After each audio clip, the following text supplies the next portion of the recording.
me get my dang tablet. Ooh.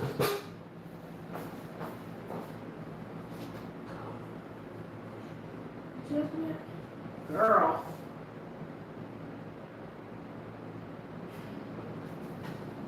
Ooh.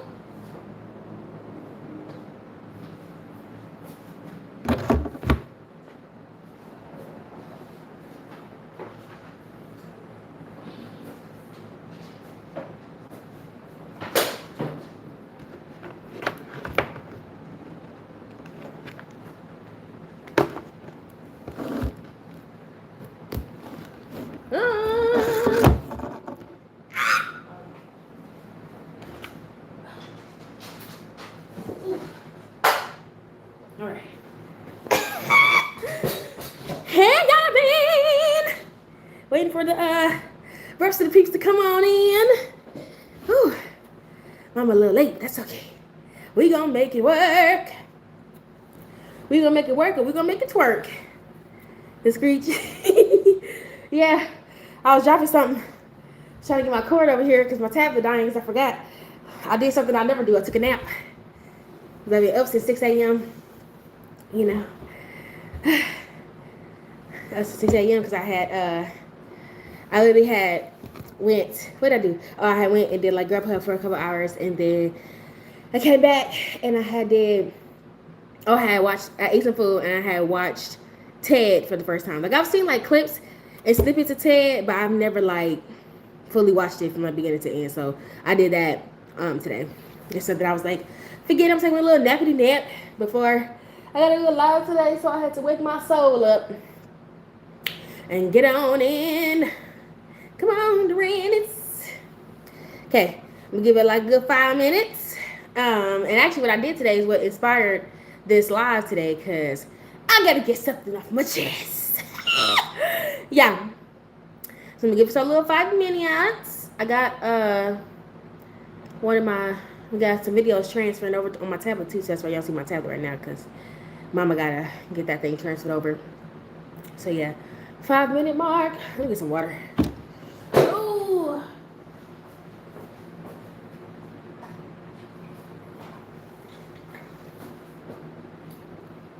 Ooh. Girl, turn the way that I need you to turn. Okay.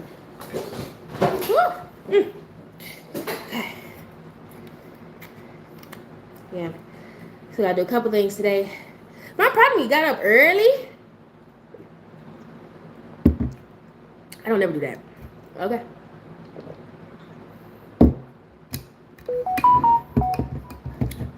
Whoop. And I think I figured out what the irritating feature was on YouTube. I think I figured it out for the comments. So y'all stuff should come through and it shouldn't be a problem anymore. Thank goodness. Okay. Oh, Yadami, are you still having an issue commenting on my videos? Or can you comment now?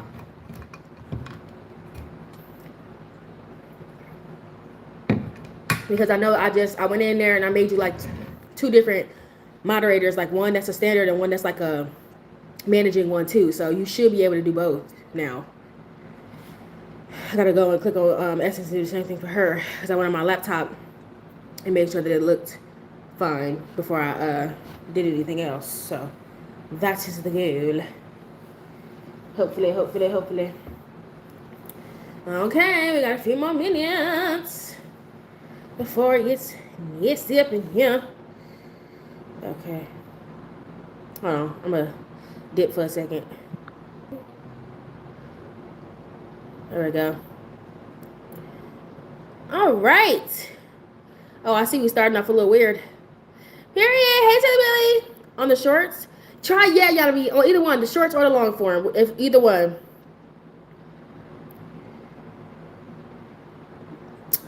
Well, yeah. I'm trying to tell y'all right now. Don't be weird. Don't be disrespectful. My moderators will get y'all out of here with a swiftness. They are quick. They're fast. Before I could even blink. You know, before I get into my point today. Oh, 5 minute mark. Let's get into it. Before I even get into my point today, honestly, racist people are so childish to me. They just childish. Like, you're childish. Like, anybody who, like, it's like a ism of any kind, really. An ism of any kind, if you're an ist of any kind, racist, you know what I'm saying? You're childish, bro. Like, you're so fucking childish. Like, get a life, you know what I'm saying? Get a personality. Like, imagine literally having nothing else, so all you can do is make fun of somebody's skin color. Like, it's like, but the funny thing is that it don't even bother me for real, because it's like, you're so childish. Like, I can't, as, once again, somebody who's never been a fucking loser, like, I don't get that. Like, I've never been able to get it. Like, people who make being fat phobic their entire personality, people who make, like, being racist their entire personality, like, no, like, I might see something and not necessarily like it, but it's not gonna, you know what I'm saying? Like, I'm not gonna, okay, yeah, you deleted it, but okay. I want to make sure YouTube not deleting your comments. I'm telling you, but like, like, it's just, you're so childish to me. Like, it is so fucking weird. Because, like, imagine you really are getting upset over somebody else's characteristics. Like, you're a lame. You're a lame and you're pathetic. Like, you know what I'm saying? Like, I personally can't get it. As somebody who's never been a loser. Like, you know what I'm saying? Maybe, like I said, maybe in Loser Universe, on Loser Street, in Loser Basement, like, maybe that's the norm or something like that. But for me, it's just not, it just don't make no sense. Like, why don't you have any personality? You know what I'm saying? Like, why don't you have anything going on? That's the only, like, imagine the only highlight of your day being racist. Like, I just, you know what I'm saying? Like, y'all follow me? Like, it just don't make no sense to me. Like, somebody who's never been a loser, like, it just don't make no sense to me, because I'm just like, is that all you got? Like, imagine you talking to your friend, and then it's like, hey girl, hey, like, what did you do today? And you're just like, oh yeah, you know, I went to my broke ass job, who's barely making my bills, and you know, barely making ends meet. Oh yeah, and I caught somebody a fat monkey today. That was a highlight of your day? Yeah, girl, fat monkey. You know what I'm saying? Like, it was just so good. That's it. You didn't do anything of productiveness. Nothing of sustenance. Did it advance your life? Did you get paid for it? No, girl, I just thought it was funny. What's funny about that? Imagine that. You explaining that the highlight of your day is being disrespectful to somebody. You're such a fucking loser, bro. You're just a loser. As somebody who's not a loser, I just look at you like, huh? Are you okay? Do you need help? Like, I just don't, like, imagine that. And like I said, like, maybe in Loser Universe, on Loser Planet, on Loser Street, in Loser City, in Loser Basement, like, maybe amongst the losers, that's like the cool thing. But as somebody who's never been one, I just don't get that. It's very immature, it's very childish, it's very weird. Immaturity need people to not be weird, because your comments will be removed and you'll be blocked. Period. Oh, asking them to explain the joke is top tier. Oh yeah, absolutely. That's what you always gotta do. Y'all trying so hard, LMAO. Literally, like, it's so fucking weird. Like, when you sit back and really think about it, that's all you got. And then I was dying laughing months ago. Because there was this video of, like, this white family on a plane, and they were mad because on vacation they kept coming across black people.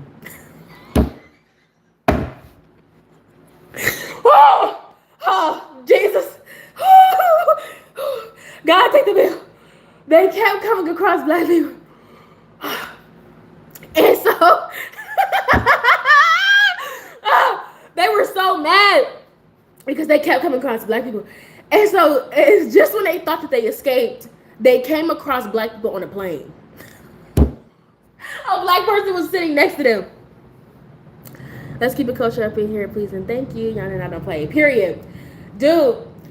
And I couldn't do anything but laugh, because I said, imagine that.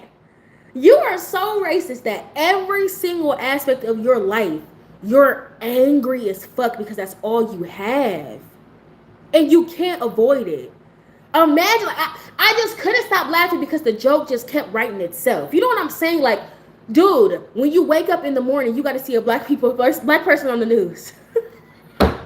You got to see a black person on the street. You got to see a black person probably is your cab driver. You got to see a black person. A black person getting out of their BMW, a black person getting out of their Cadillac, a black person getting out of their Maybach, a black person getting out of their Toyota, a black person using their Uber or their Lyft, black person at the airport, black person is a receptionist, black person is a pilot, black person is sitting next to you on the plane. And you just thing after thing after thing after thing after thing after thing. You'll just keep getting more and more and more mad. It's just like, how are you living like that? You know what I'm saying? Y'all, Silly Billy and Yana, the weirdos are out here today. I must have struck a nerve. It must be a lot of mosquitoes outside. You know what I'm saying? But you know, the sun always gonna keep on shining. Like, I'm literally like, bro, imagine your entire fucking livelihood being racist. Like, that's literally what you do all day. That's all you have. So every corner of your day is gonna be taken up by that. And you're just so miserable because you can't avoid it. Black people are not going anywhere. If y'all weren't aware, white people only make up 7% of the world's population. Only 7%. Maybe in America they have a large population. Maybe in certain European countries they have a large population. But worldwide, they make up only 7%. Hey, Serenity! It's about to start raining here. That'll take them out. Hey, period! Hello? Hello. Is there a black person? I love that. Dude, I love him. What is his name? Steve or Chit or Chet? Something like that. I don't know. Y'all just realized I didn't say what's up. y'all are so sweet. I love that for y'all. Literally, like, it just takes over your entire life because you can't avoid seeing other people. It's the same thing with like being fat phobic. Like, you're not gonna avoid seeing a fat person, like, ever. So like, you can't avoid it. Even if, let's just say, even if you go to the gym, you're gonna see fat people in the gym. Like, imagine being ableist. Imagine being ableist. You're gonna see disabled people at the hotel. Like, it's like, it really, I don't get it. Like, and my thing is too, right? Maybe because I've never been a loser. Like, maybe there's something that we missing, y'all. Maybe because we're not part of the loser brigade. Maybe it's something that we're missing. Have y'all heard from any other losers? Like, I don't really know, like, not any other. Have you heard from any losers? Is there like a prize that they get? Do they get like a bump in their social status? Do they get like some money?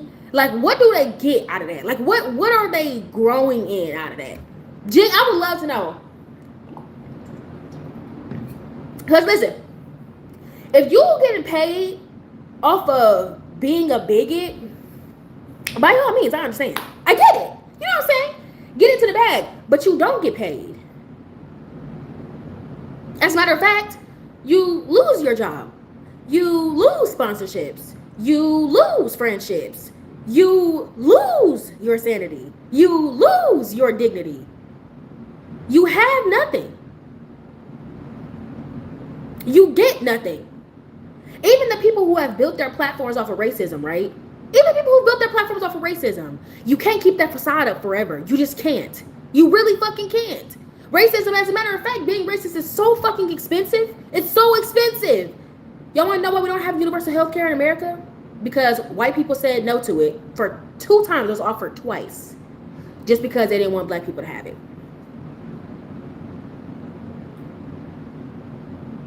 It was offered twice. From 2 different presidents. No. Now we're paying $26,000 to have a baby in this country. But when given the opportunity, they said no. SpongeBob, what's up? Haven't seen you in a bit. Hold on, y'all saying stuff. I don't want to miss it. That's how you know they're bored with their lives, can't do anything worthwhile. Exactly. So they got to rip on others. Like, of course. The losers are always going to rip on the exceptionals. I'm going to need these weirdos to go somewhere because it's not safe in here for them. Period. Who we talking? Racism, bigots are all. Yep. All the phobias. Yep. I watched some of the Candace Owens Jubilee that. Girl, don't get me started on Candace. I tried to avoid her so bad. I really did. But I'm gonna have to get into it for a second.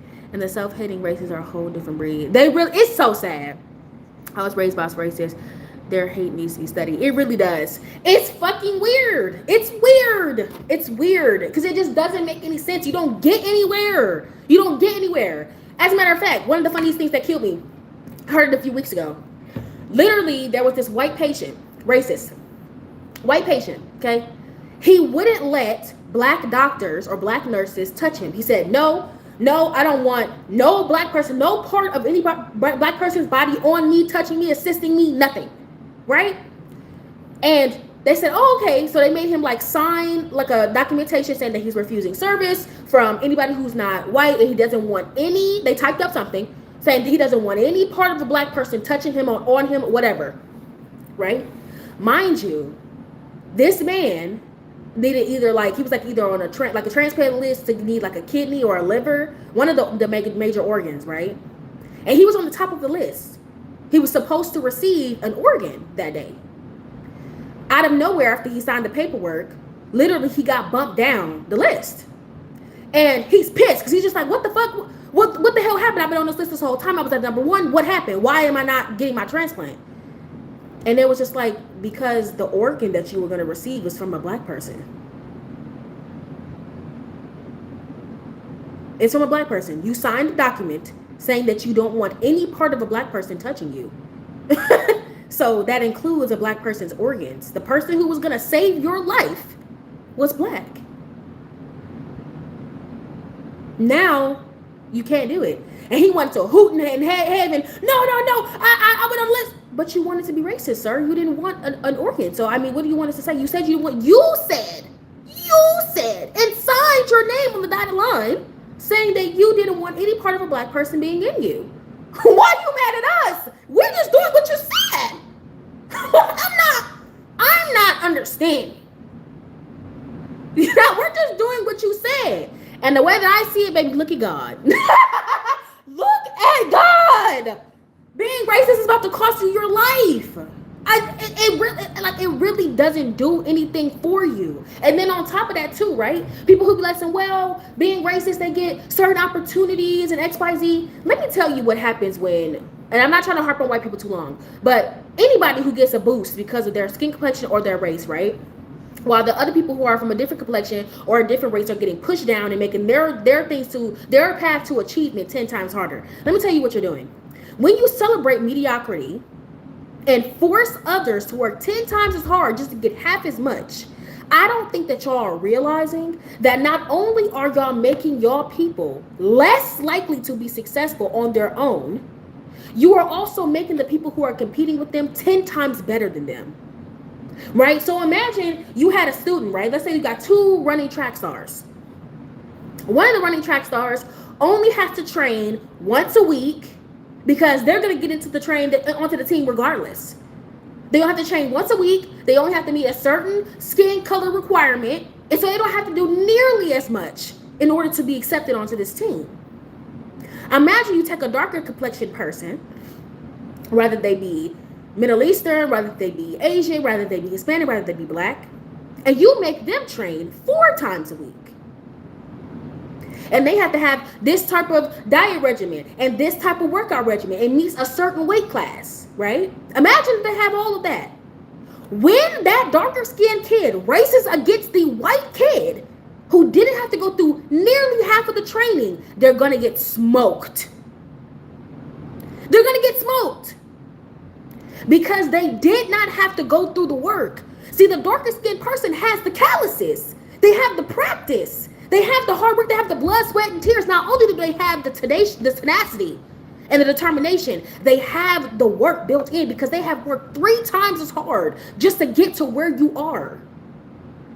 So now, when y'all are put on an equal playing field, where y'all both starting at the same line, you're going to get smoked. Because while you're simultaneously being coddled and pampered and said, oh, it's okay, sweetie, we're going to do it for you, and making that person work 10 times as harder, you are literally making them better than you.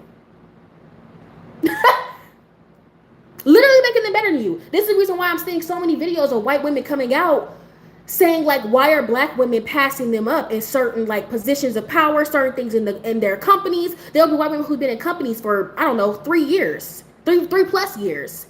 A black woman will come in, be there for a year and a half, maybe 2 years, and now she's in a higher position than you. Why? Because she had to work 10 times as hard just to get to where you are. People question if she's even qualified because she's black. Just because of the complexion of her skin, people question if she's qualified. It made her study harder. It made her want to have her PhD. You know how many black women have PhDs? It is insane. Now she didn't just stop at the associates. She didn't just stop at the bachelor's. She went for that doctorate. She went after that master's. So she is undeniable. But because you have never been denied, because your skin complexion has been placed above other people, when you come across true competition, you don't know how to handle it. Y'all know about Kiara. Well, maybe you don't, Serenity. But Silly Billy, and y'all know about Kiara. Kiara she says that she was biracial, that her mom was white and her dad is black, but she was raised as a white girl, right? And she was one of them girls who she looked like she wasn't black. Let's just say it like that, right? But she was one of them girls who was raised by a bunch of white girls, and she, got coddled and everything like that. And she didn't nearly like have to deal with somebody like me had to deal with. You know what I'm saying? She didn't have to deal with nearly that much stuff, right? Because she had a white mother who coddled her and XYZ, whatever. So when I would come into a space and I would outdo her, she would get jealous of me. And it was no different from dealing with just like any other white girl, to be honest with you, right? She would get jealous of me. And she was my boss. That's the funniest part. She was my boss. She couldn't stand me. And I couldn't understand why. For the longest time. It took my therapist being like, she's jealous of you. For me to be like, what do you mean? She's like, well, she's excluding you from outings. She's trying to stop you from doing XYZ. She's doing that because she's threatened by you. You articulate yourself better than her. And no, she's finished college. I didn't finish college, but I've always been mature for my age, right? I'm a problem solver. That's my number one top skill. She was like, yeah, you're going in there, you're problem solving, you're conversing with everybody, and on top of that, you're likable. People love you. Anybody who meets you, they love you. Her, no. She's never had to be in a situation where she has to have calluses before. The girl's breaking down on pressure. If y'all don't know, this boss, when I said that she was literally sobbing on the phone on a Teams chat with our CEO and his second in command, all because our clients wouldn't say, good job, Kiara. And mind you, these were the fucking clients that I told y'all about that weren't very smart. She would be like, I've done all this work, I've done all this stuff, and they don't appreciate me. Like when I say sobbing, like I wasn't in her office, but I could hear her physically sobbing on the fucking voicemail, on a voice call, video call. And I'm looking like, girl, because they won't say good job and give you a little pat on the back? Fuck them. Are you really breaking down over that? Like, what? And I would get it if she was getting like cussed out every day and stuff like that. And I get it. Don't get me wrong. I know when you work hard, you want to be appreciated in XYZ. But what I didn't get is that these clients, she knew how they were. So why are you even expecting something like that out of them anyways? You've been dealing with them longer than I have. Shouldn't you have tougher skin at this point? Shouldn't you be doing a little bit better? You know what I'm saying? I don't get that. And I've physically seen how that jealousy and that mediocrity can literally be reflected in their behavior. She tried to do little shit where she tried to literally bully me. And I'm like, aren't you my superior? Why are you so angry? Most white women are programmed to be intimidated by black women and don't even realize it. Yeah. I'm right there with you. As a white woman, keep it coming. It's the Carmen Chef kids. Y'all are so funny. I love y'all. Y'all killing me. Yeah, now you got that because your racism.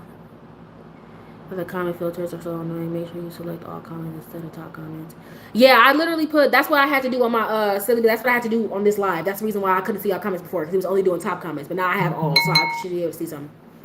There's a bell. Oh. For some reason I just had a bell on my phone. But like I literally saw a video too, Swindy, talking about what you're saying, where basically there was a white woman who said that she had to unlearn her racism, right? Because she was in a school where there was like a couple black women teachers, and she said that she would get like very upset with them, and she just didn't understand why. She would get so frustrated with them and all that stuff, and she had to check her privilege. And she had sat in her car and she was telling us, she said she learned that growing up as a white woman, that she thought that black women were supposed to be there to assist her and not surpass her. So when a black woman will be in her space, she would assume that she's there to assist her, help her achieve, help her grow. It never crossed her mind that she would have to compete with her. And once again, because these people have to work 10 times as hard to get half the credit, when y'all are on an equal playing field, you get smoked. And it's because you have been babied and coddled. You're as soft as a feather wrapped in cotton because you literally haven't had to do the heavy lifting that a lot of POCs have, especially black people. Once upon a time, we weren't even considered human beings. Not too long ago. People like to say that slavery and Jim Crow was so long ago. My grandmother lived through Jim Crow. Her mother, my great-grandmother lived through Jim Crow. My great-great-grandmother had just died 2 years ago. She was 94. 94, almost 100 years old. You trying to think that she didn't live through fucking Jim Crow? You trying to tell me that she didn't know? She didn't feel the remnants of slavery and shit? Come on now. Come on. You're not going to sit here and gaslight us into believing it was so long ago. It wasn't. Ruby Bridges is still alive.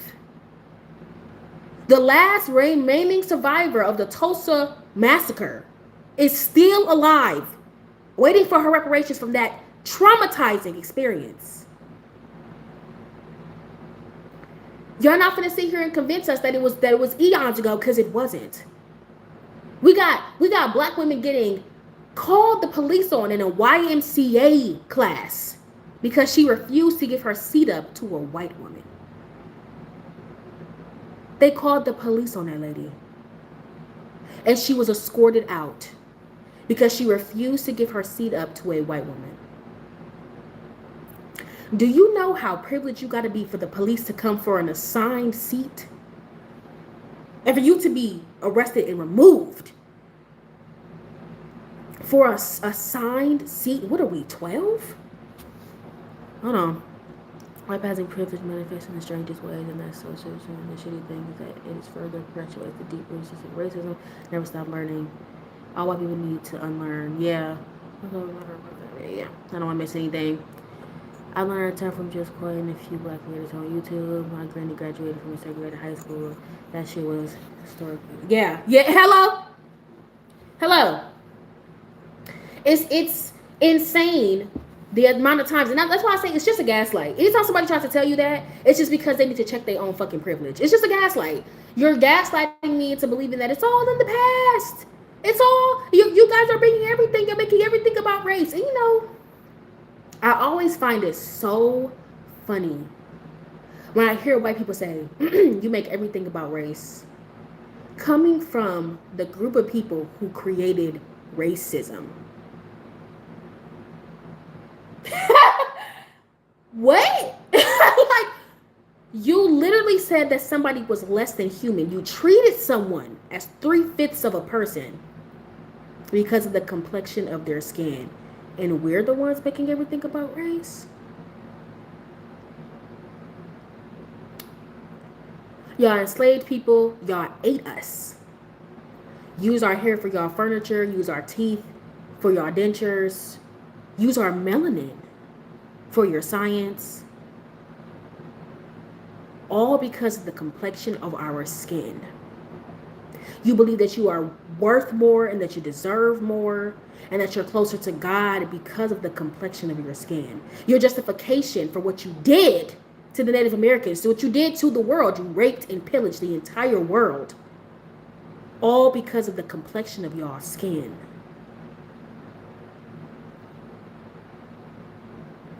You don't make it about race enough. Hello? I don't get, like, when I say I don't get it, I personally don't get how are we the ones making it about race when y'all literally created institutional racism. Y'all are the ones who started racism.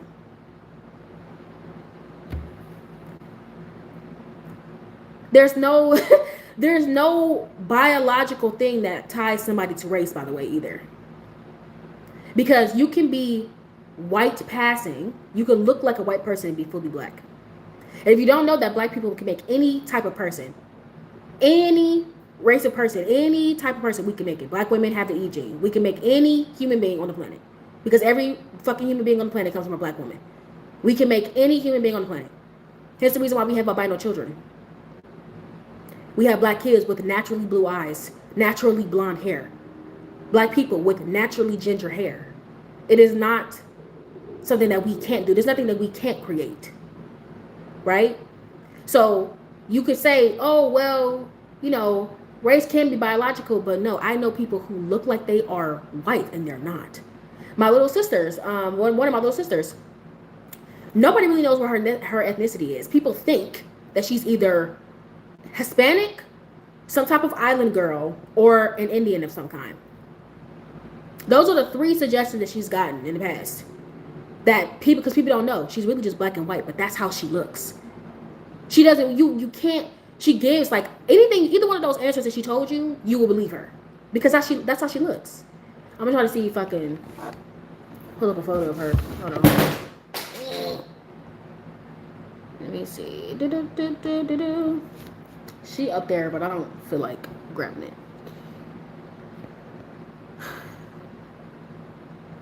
Oh, would you look at that? Right on time. Let me see if I can find a picture. That's a close-up. Here we go.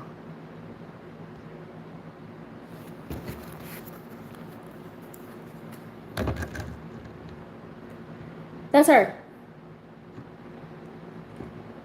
She has gotten so many different comments about people being like, oh, you're obviously Native. Oh, you're obviously Indian. Oh, you're obviously Hispanic. No, she's a black and white girl. Oh, let me read. We don't make it worse enough. Agree the history is actually being raised day by day. The Aussies hate museums too. Yeah, they're coming after them now. But the funny thing is that black people know our history. The entire reason why we have modern day genocide is because of human testing and black minors. Exactly. Many of our vaccines wouldn't exist if it wasn't for the stone named black women. Exactly. The days are so damn cool. Something we can do is make sure our children are being taught this true history. Exactly. My daughter started kindergarten next week, and guess what? I'm going back to school too. Period. Woohoo! See, the kids go back to school, girl. I can't wait to join you. That's awesome, Cindy. What are you going to study? Yeah, I'm interested too. I can't wait to join you, girly pop. I just don't want to go back to school until I have enough money to pay for my tuition. I get really bad anxiety with that. I like to be able to learn unstressed because I don't know if you have no dang breakdown because I'm such a studious kid. But as y'all can see, her ethnicity, you can't tell what her race is based off of that. You can't tell what her race is based off of that. Even with me. You can't tell what my ethnic background is based off of my race. You might just assume, oh, you're just a black girl. No. As a matter of fact, I am black and native.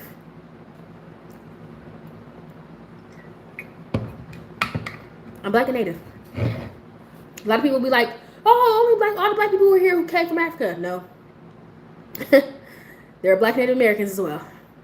But once again, they separated them by race and put the black natives with the black Africans because their complexion didn't match the Native American type.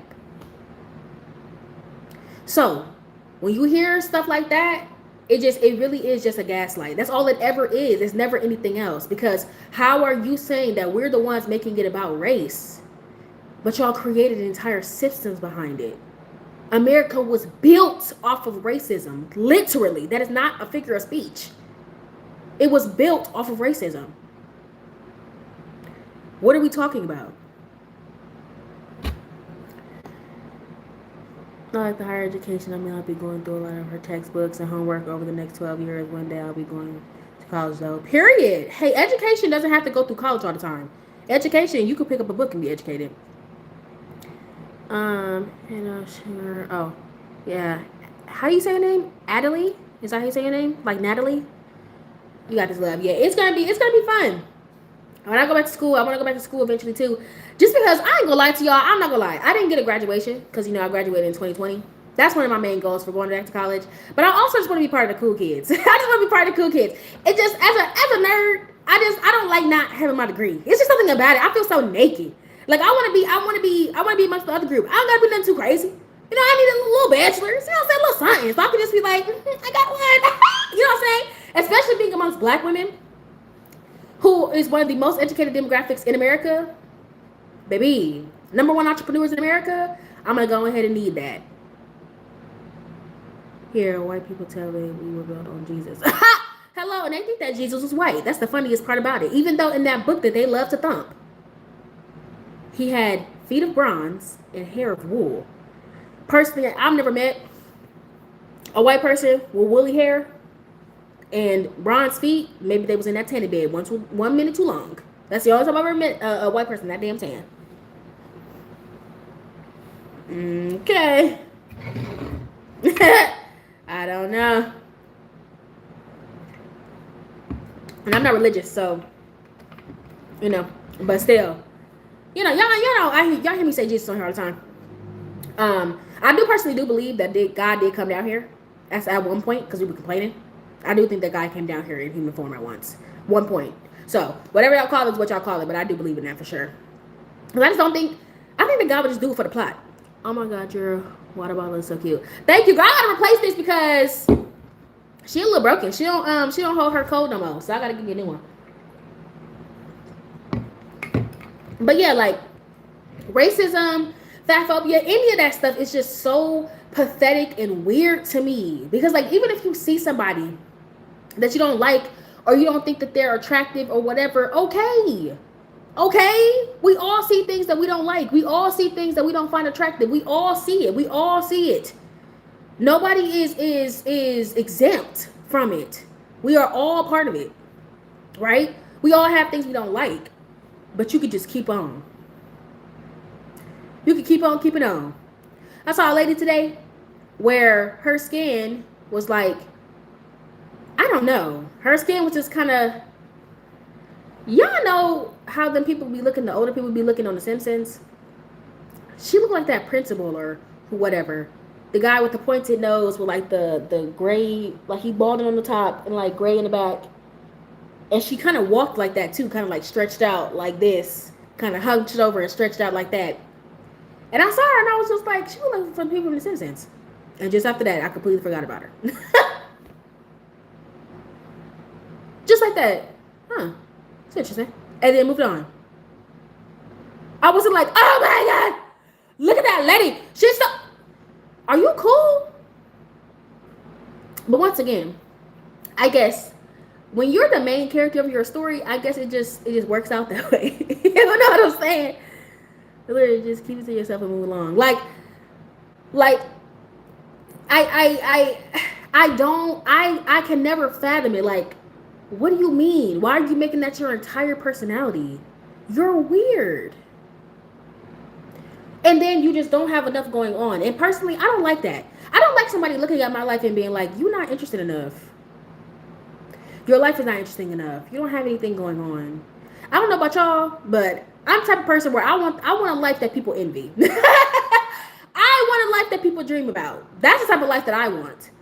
Bitch, I was not born on this planet. I was not born on this planet to be forgotten. What? Some people just never grow out of that childish nonsense. Really? It's really ridiculous. I saw, oh my gosh, not to bring him up, but the orange peel. Today I saw a Trump bumper sticker on somebody's car. And I had to look. I'm sorry, y'all. I had to look at it. Okay? Not only does it make you a loser when you're any type of ism or phobia or ist, whatever, right? Not only does it make you a loser, there's an obvious trend. And I talked about this on TikTok the other day in the comment section. It's like an obvious trend with people who are hateful. They are 9 times out of 10 uneducated. Like literally, when you see somebody who is hateful, they do not have intelligence. It is a running trend that I've noticed. They can't formulate a sentence. They don't even know what an Oxford comma is. They can't spell legislation. It's like they give up the intelligence portion of their life in order to take on the hatred because that's all that they can achieve. They are usually uneducated swine. Every single time you meet somebody who is hateful, they're just uneducated, running off of vibes and oxygen. Making a president Jared's high personality so childish. Literally. I mean, unless it's Madam President. Unless it's Madam President, she deserves it all. I've seen it a few times along with other odd speakers. Mango. How you say that? Mussolini is gonna die somehow. What are they gonna do next? Baby, we don't know. Crash out. They're gonna blame the black people. That's what they're gonna do. They're gonna blame us. They're gonna find a way to blame Kamala. They're gonna think that she bibbity bobbity boot herself into a mosquito, went over there, bit them, injected him with the Ebola virus, and they left. That's what they're gonna do. They're gonna blame Kamala with her weird laugh. She killed our president. But the reason why I find it funny, right? The reason why I find it so hilarious is because, you know me, I had to see who was inside this car. I see inside the car, it's an old white man. Now, mind you, his car is not nice. He's driving like I want to say a 2011 Toyota Corolla. Ugly ass color, like 2011 Toyota Corolla. It's nothing expensive. It's nothing fancy. He's an old white man. But you know the thing that made me laugh so fucking hard? He was partly deaf. He had a hearing aid and one of those things for, I think it's called the cochlear implant, in his head. Sir, you're disabled? We already established that you're poor. And you're disabled? And you being... You're disabled? You do know that he just ended Medicaid, right? Or he's trying to end Medicaid. You do know that, right? You know he just stopped SNAP benefits temporarily, right? You do know that he's trying to stop federal funding, right? And you're poor or a part of the working class. You're not rich because you're driving around in the 2011 Toyota Corolla. Nothing wrong with that, but it shows your status. And you're deaf. Or partly deaf. You're part of the disability community. And you do know that Donald Trump is an ableist, right? But like I said, the trend always is that they are extremely uneducated. And I've never been able to really follow on to it, but it just doesn't make any fucking sense when you sit back and really think about it. How are you supporting an ableist, sir? How are you supporting a rich man and you're poor?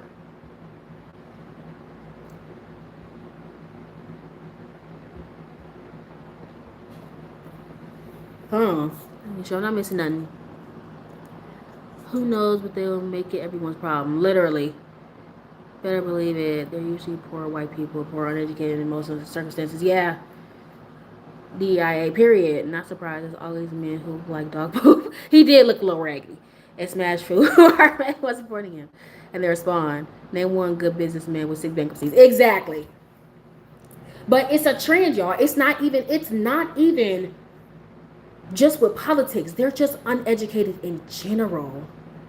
I follow a guy on Instagram where he basically comes onto his not podcast, but I guess you say it's kind of like a Twitch stream, and he just kind of talks with people, right?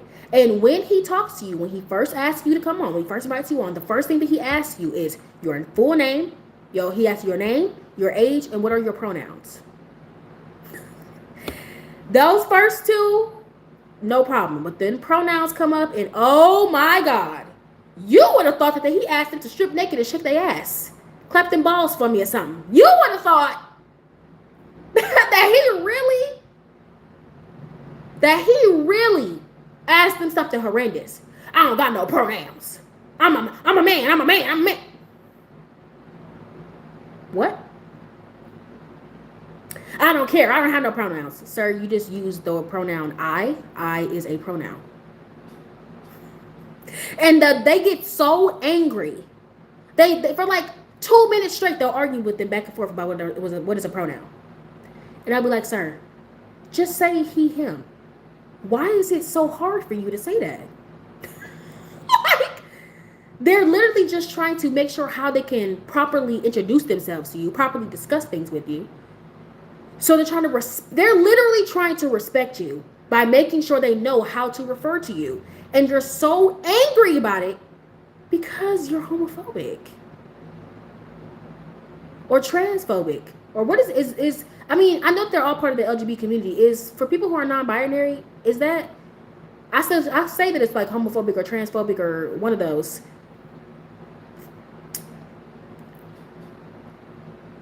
What happened? And saw what I sent to myself. As you should. You know they're gonna try to flag you. You can't tease me like that, y'all know. Text each other on Instagram. I'll send you all each other Instagrams. Call her time. I actually don't know if I don't think so. Okay. I don't know. Is it I don't know. Is it I don't know. Whatever it is, a person against the LGBT plus community. Right? Because non-binaries are kind of part of that in a way.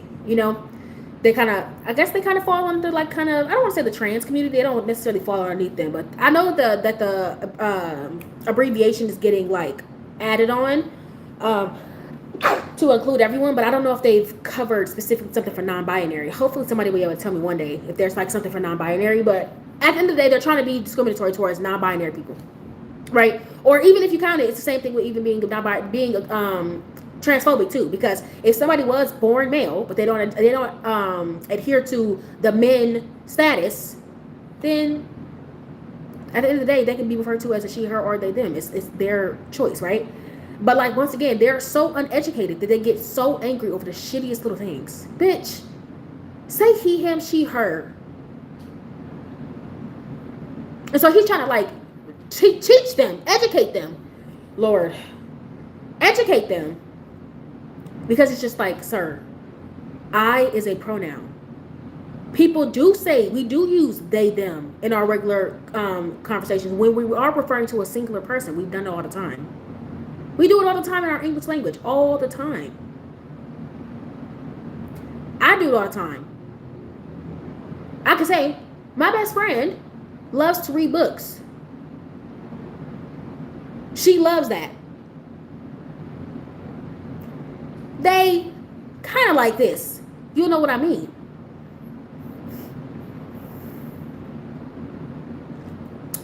What's her name Instagram? I think it's just K.R. or K Robin or Robin KR, something like that. Maybe she doesn't know how to think about it. Y'all may as well go ahead and change stuff. But don't be having so much fun without me. You better make a damn group chat. I ain't playing. Yeah, they're just uneducated 9 times out of 10. Because when you sit there and you're looking at them, you're just like, what? Why are you getting so angry about something so small? It is something so tiny. You are literally extending this conversation longer than it has to be because you want to argue about a fucking pronoun. And then your own 3 sentences that you use that actually were constructive and made any sense, you use a pronoun like 4 times. Hey, so Penny's one for me, like he's your entire life, and now it hurts your feelings. Exactly. The only thing that is difficult for me with the they, them pronoun is that we do use it. I agree 100%. But we don't use it as often as we do the he, him, she, hers that go with somebody's, like, how their gender looks to us to the naked eye. You know what I'm saying? Like, I worked with somebody who was non-binary, and I had to keep reminding myself to refer to them as they, them all the time, rather than using them interchangeably. That's the only thing that would trip me up. But with them, they weren't how would you say, they weren't someone who was like super mean about it. If you slipped up but you just caught yourself, they'd be like, oh, that's fine, I know that you're trying, right? Because it's like I use, based off of the gender that I'm seeing, I use they, he, or they, she interchangeably based off of what gender that I'm looking at, right? So it sometimes can be hard for me to keep up with it. Here, I'll be brave and add my hair. Period. But like, I literally, that would be the only thing that would be a little bit more difficult for me. I even have a friend who's non-binary. But you know, my only question about non-binary people, this is my only question, right? Why do they get offended by being used in all three pronouns? Because like, my understanding, this is my understanding.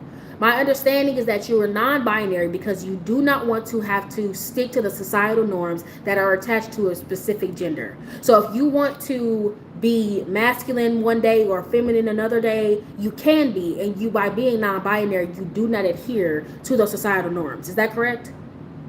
That's how I've observed it. That's how I've been able to like interpret it, but I could be very much wrong. Y'all might know a little bit more than I do. But that's how I interpret it. Because my friend Kai, they're a they them. But on top of that too, they also accept he him and she her. So I'd be wondering why non-binary people don't accept all of them. I've always wanted to know because you know, I can call her she, I can call her he. And I have referred to them as all three. Because they don't adhere to societal norms. So I was wondering, why don't we all do that?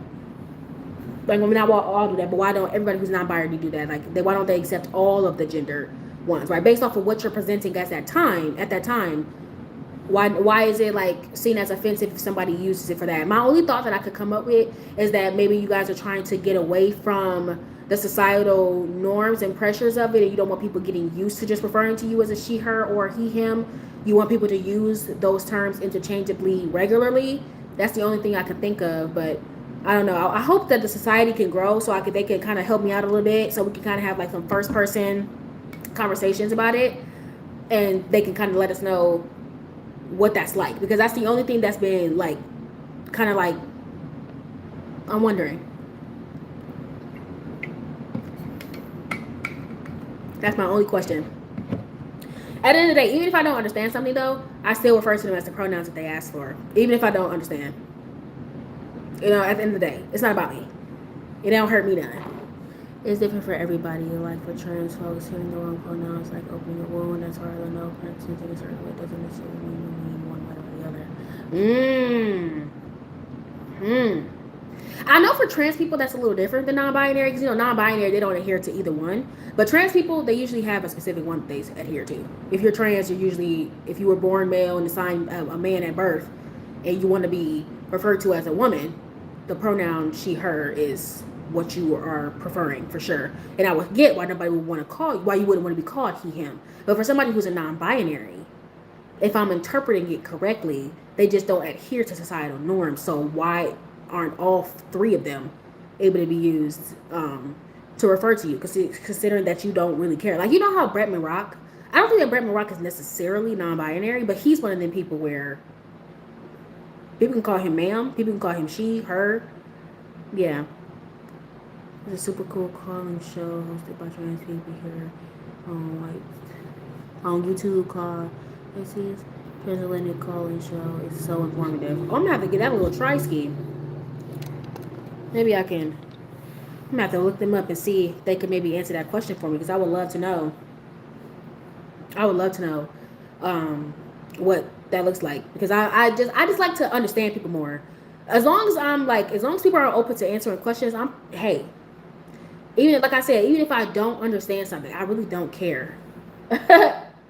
I'm still gonna respect you, because I just believe in human decency, and I'm not a loser. I'm not a loser. I really need to download Instagram on this tablet so I can open up messages and stuff. Got TikTok out here. They go live every Thursday on YouTube. I'm gonna look them up because I would love to know. I would love to know. But even in my curiosity, it does not change. It doesn't change how I treat them. Even if I am curious, me being curious does not give me the wherewithal to just do what the fuck I want to do just because I feel more comfortable doing it. Fuck you. You know what I'm saying? And it's just like, I don't know. I feel like a saying that is lost on a lot of people is treat people how you want to be treated. Treat people how you want to be treated. Like, don't be out here treating people shitty just because you fucking want to. And then you know what kills me about people who will treat people shitty?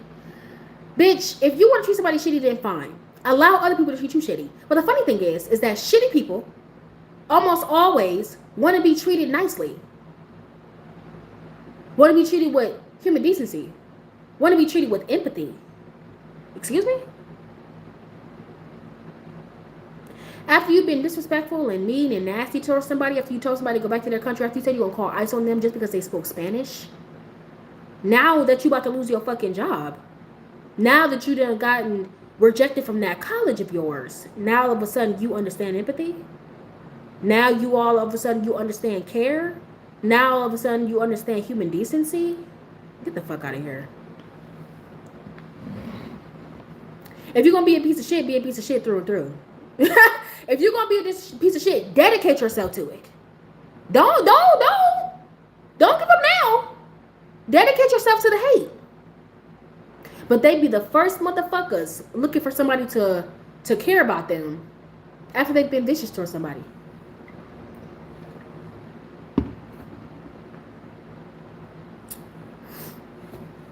I feel like that dude from Jurassic Park.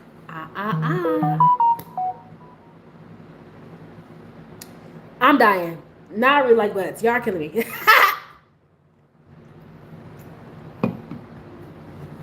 Y'all are hilarious. Hey, I do like ass, period. Point blank. Point blank. Hello? Ass is cute. Okay. Hey, I'm just appreciating what God gave him. Okay, I think that it's only right. Because who told you to walk around here with that wagon? Nobody. See, this is why people probably think that I'm gay. I don't give a fuck. I really do not give a fuck. But like, I'm just like, stick to what you was doing. Stick to the program. Don't come out here looking for sympathy now. What happened? I thought we were hateful over here. I thought this was the class of the pathetic, miserable losers who like to spew hate onto people because they have nothing going on. What happened? Now all of a sudden that you are reaping what you had sown, now all of a sudden you understand empathy. You want sympathy. You want people to be kind to you. First thing that comes out of a motherfucker's mouth, guys, this is a human being. They're off their medication or they were having a bad day. Like, you know, they're still a good bitch, fuck you. That wasn't hard enough. Fuck you. How about that? The hell do you mean? Hell do you mean? Y'all are weird.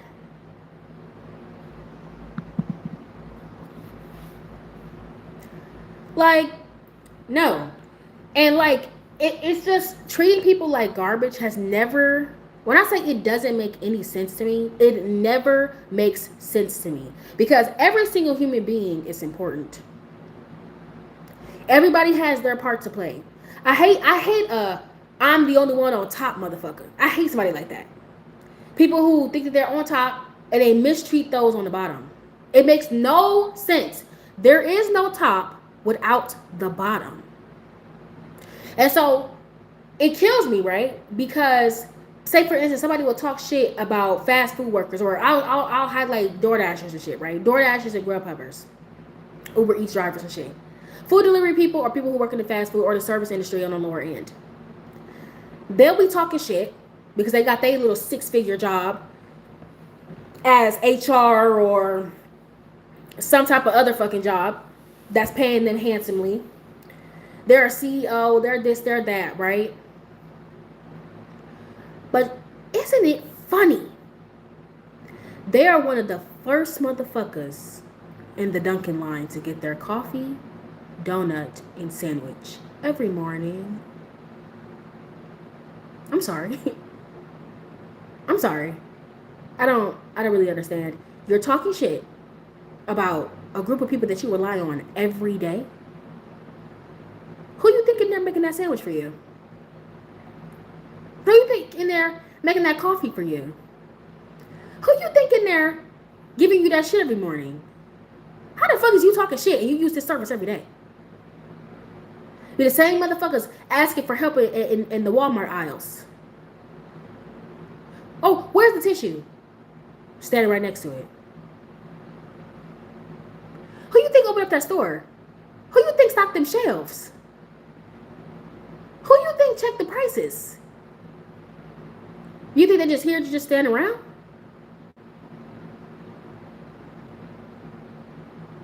Hello? It's not even just your food, services in general. Talking down on the waiter and the waitress. You gonna go get your food yourself?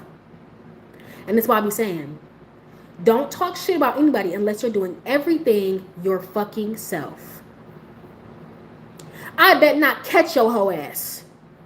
I bet not catch your hoe ass in the McDonald's line. I bet not catch you at a sit-down restaurant being serviced. I bet not catch you trying to use the valet parking. I bet not catch you looking for the cart girl at the golf course. I bet not catch you getting your groceries delivered.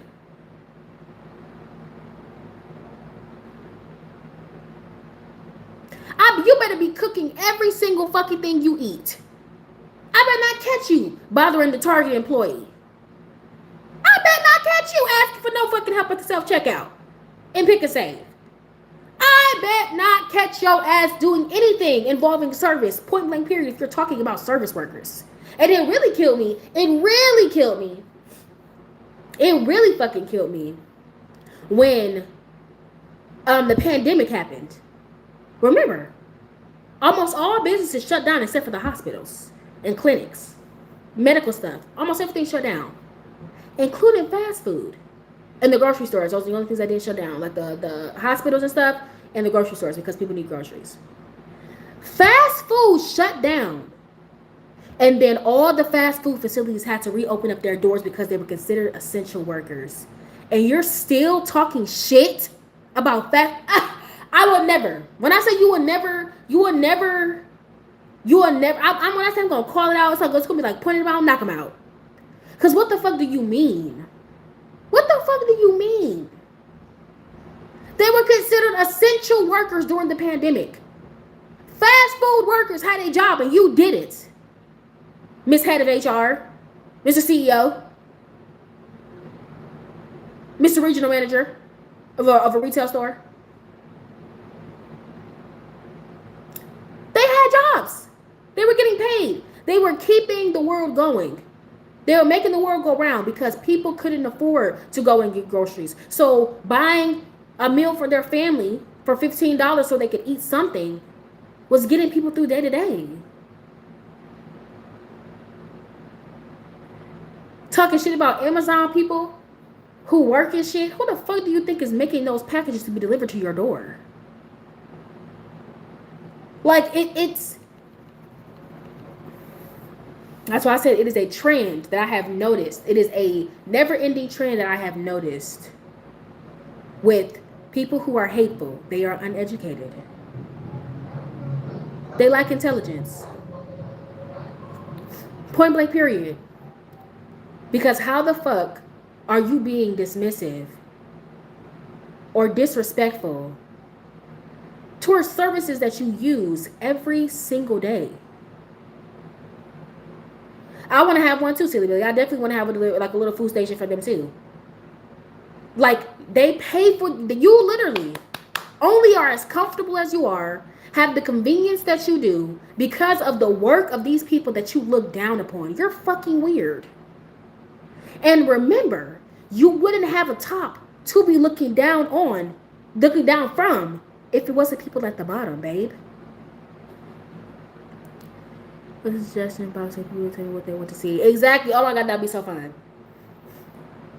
For them to see exactly what they like. You know, usually they keep the same routes or similar routes. So you might see them multiple times. Some people keep very similar routes.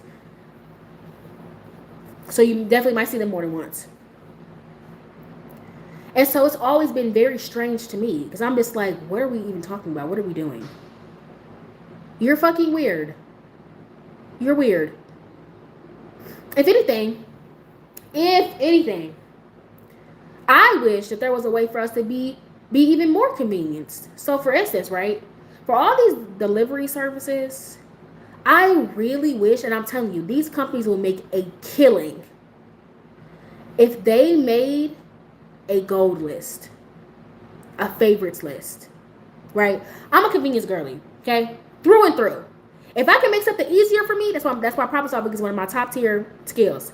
If I can make something easier for myself, I will. I don't give a fuck how much it costs. I crave convenience. I don't like to be stressed. I like my mind to be at ease at all times, right? One of the reasons why I go out and get my own groceries, one of the reasons why I go out and get my own food a lot of the times is because dealing with different Door Dashers, dealing with different food delivery people can be stressful to me. It can be very stressful. Because if you don't get what I want, or you don't replace the right items, especially if you get a man, if you don't read my order notes, I get pissed off. And as a matter of fact, getting my food delivered is always anxiety ridden for me because my apartment is a little weird. Our entrance is in the back of the building, in the alley. So people don't like to come down alleys, which I get. But it's just like, at the end of the day, the front door is not the front door. We don't come out that door because we're not allowed to. We come in where there's the most cameras and where the security is, so they can make sure that they can see us coming in and out. Hold on. Yes, I'm desperate for community, to feel close to those around me. We left our childhood homes when 16. It's been lonely as fuck ever since. Yeah. They fuck around and find out with that there's no reason to be disrespectful. Just because people who provide services because you would either get the wrong thing, not get it at all. Overcharge. I call my service workers. They use their little power to fuck crappy people. Same. I love it. But like, it can be very stressful for me, especially as a neurodivergent. Especially if I don't get what I want. I hate that.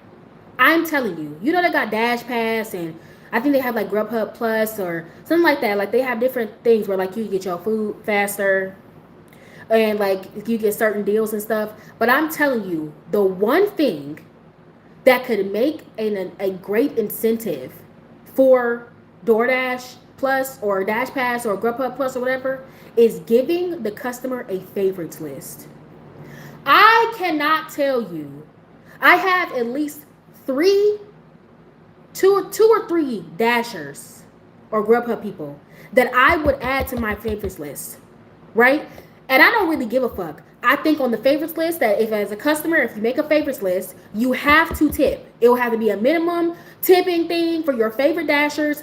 And just imagine how helpful it will be to the Dashers, right? Where you get your certain client base that if you get on your customer's favorites list, you're guaranteed a higher tip. You're guaranteed better service. I can use one person, for example. There was this one girl. This is back when I lived in my mother's house years ago. Probably like 3 or 4 years ago now. I was there. It has to be like 4 years ago now. I was there. I ordered from a McDonald's place that was like a couple of blocks from my house. This girl comes and she drops off my food. They ended up forgetting like my drink or a McFlurry or something like that. I think it was a drink. I texted her and I said, hey, they didn't happen to give you a drink, did they? You just forgot it in the car. She said, oh, no. I'm sorry. Nope, they didn't give me a drink. And I said, oh, okay, it's okay. I was just going to say, fuck it, go on the app and get a refund. Tell me why. I would say maybe 6 or 7 minutes goes by. Next thing you know, I hear our doorbell ring. I'm like, mind you, the girl already completed the order. She was done. Hear the doorbell ring. Open the door. It's the girl with my drink. She said, hey, I went back for you just because they forgot it. On her own time, by the way. She's not getting paid for that. She already completed my order. Not only did she remember the drink, she also remembered my address. Drove all the way back on her time. And then brought the drink to my home. She didn't have to do that shit. Favorites list. Favorites list. That would be my one thing. That would be my one thing. As I promise you, if the food apps introduce something like that, bitch, when I tell you, y'all would make a killing. That would be the one thing that would make me pay for Dash Pass or Grubhub Plus. That would be the one thing. I get a favorites list. Imagine dealing with the same Dasher all the time, the Grubhub all the time, knowing who you're getting, and then just listen. It's buildable. It's buildable. Imagine, right? And now you can trust your Dasher with your food. Now they can open up your package, open your boxes, make sure that everything is in there, your sauces are in there, your desserts are in there. They'll check all your food, and you know that they can be trusted because you've dealt with them before. And they've never eaten your food. They've never run off with your food. They've never contaminated your food. Same thing with your groceries. If you had a favorites list, you know, okay, if I have Susie, Lisa, and Jocelyn, one of them, if I have one of them, I know that Jocelyn is going to make sure that everything on my list is legit. I know that Lisa is going to reach out to me and be like, hey, they don't have this size, but I can get you that size. Hey, they don't have this particular brand, but they have this particular brand. Maybe we can get you that. Imagine that. Then you have a rapport. And then when you are walking around, imagine how much more money Dashers could make if they had a favorites list. And then think about it like this too. It will trickle into the behaviors of other Dashers, Grubhubber, food delivery of any kind. It would trickle onto them. So now the bad Dashers, the people who just throw your food anywhere, the people who steal your food, shit like that, they will be wanting to do everything in their power to get on that favorites list. Because the minimum, let's just say it like this, if you are a person who's part of the Dash Pass, as a customer, if you're part of, listen, I'm telling you, if you're part of this program, imagine if you're part of this, you have no choice. You have to pay a minimum, I don't know, $5 or whatever to get a specific Dasher or a specific Grubhub or whatever, because they have such great reviews, because they are exceptional. You're paying for that extra service. You're paying for that convenience, right?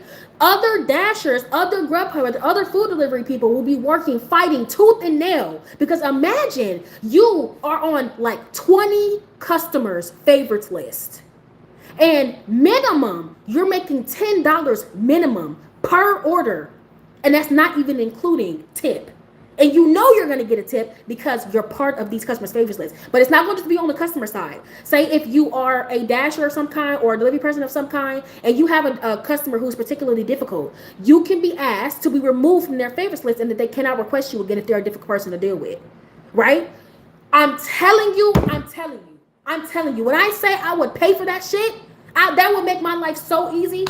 Because that girl, I would want her every single time. I've literally, when I've done DoorDash, when I've done Grubhub, I'm the type of motherfucker where I would text the customer and be like, hey, you want me to check your bag? I can open up your bag, make sure that everything is in there. And they'll be like, yeah, please do.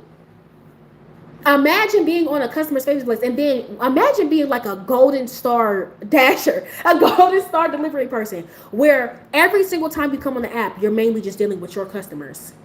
The same people. Okay, I know that she likes to have her sauce like this. I know that she prefers her fries extra crispy. I know that he prefers to have this thing except for this thing. I know that he likes to get da-da-da-da-da.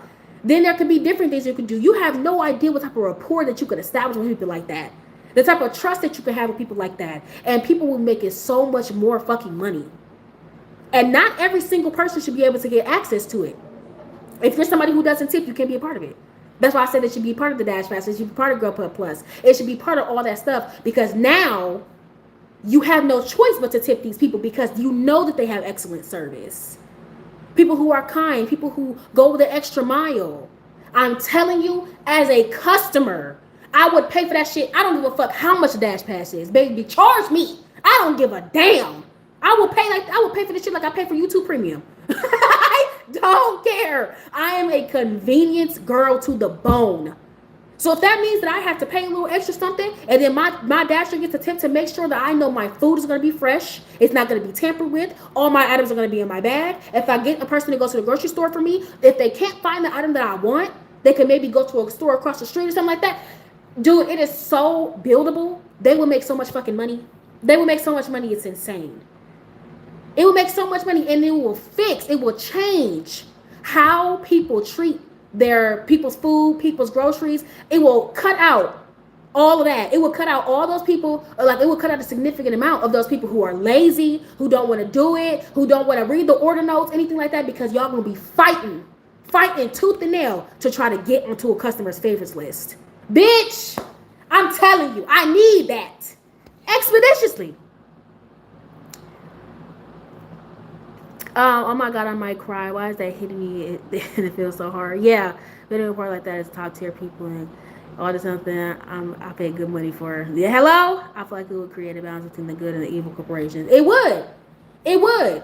It would, because as a customer, I crave convenience. So if I know that I'm getting the same person every time, they're gonna already know. And just mind you too, say that if you service a certain area, you can start learning restaurants' behaviors as well. So for instance, if you're a dasher who's on a customer's favorites list, say for instance this customer is always ordering from Qdoba and Panera, and they're near each other all the time, and you know this Panera is always super busy, so it's going to take a long time, right? You can know, okay, I'll take this order, but I already know it's going to be a 15-minute wait minimum. I'm already aware. So then now you don't feel like you're wasting your time. Or I know this Qdoba, the customers are the workers are pretty nice. Or say if you go to another restaurant, oh shit, I know go and get here. The people in here are pretty rude. I know that this customer usually tips extra because they know that the restaurant is rude and nobody wants to come in here, or the wait times are ridiculous. But imagine if you had a list of favorite clients, or you can even call them your client list, a list of customers where I don't know about y'all, but I'm the type of person, that's why I say I want to get rich. I'm the type of person where I over tip. I don't give a fuck. If I got the money, I'm going to over tip because I know that this is your livelihood. I know that you're just trying to make a little extra money. And if I got it, why not bless you? And if I'm wealthy, I already know me as a customer, you're making $30 minimum. You're making $30 minimum. Convenience plus familiarity. Literally. It is the best thing ever. That would, as a neurodivergent, that would save me. When I say it would save me, that's why people like, so why don't you get your groceries delivered? Because I'm very particular. I'm very, very particular.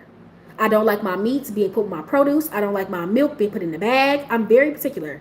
Imagine if I had a favorites list of a client, of a delivery person who knows, okay, I know that she wants her turkey meat and everything to be wrapped up. I know that she prefers her bread like this on top of her eggs. I know that she doesn't like her milk going into a bag and she thinks it's a waste of a bag. Imagine if somebody who knew me like that, where I don't have to do it. Like, it is something that is so frustrating for me. That's one of the reasons why I don't use delivery apps, is because they don't read the fucking order notes. I'm downstairs on the phone calling them, being like, hey, da-da-da-da, even though my order notes are extremely clear.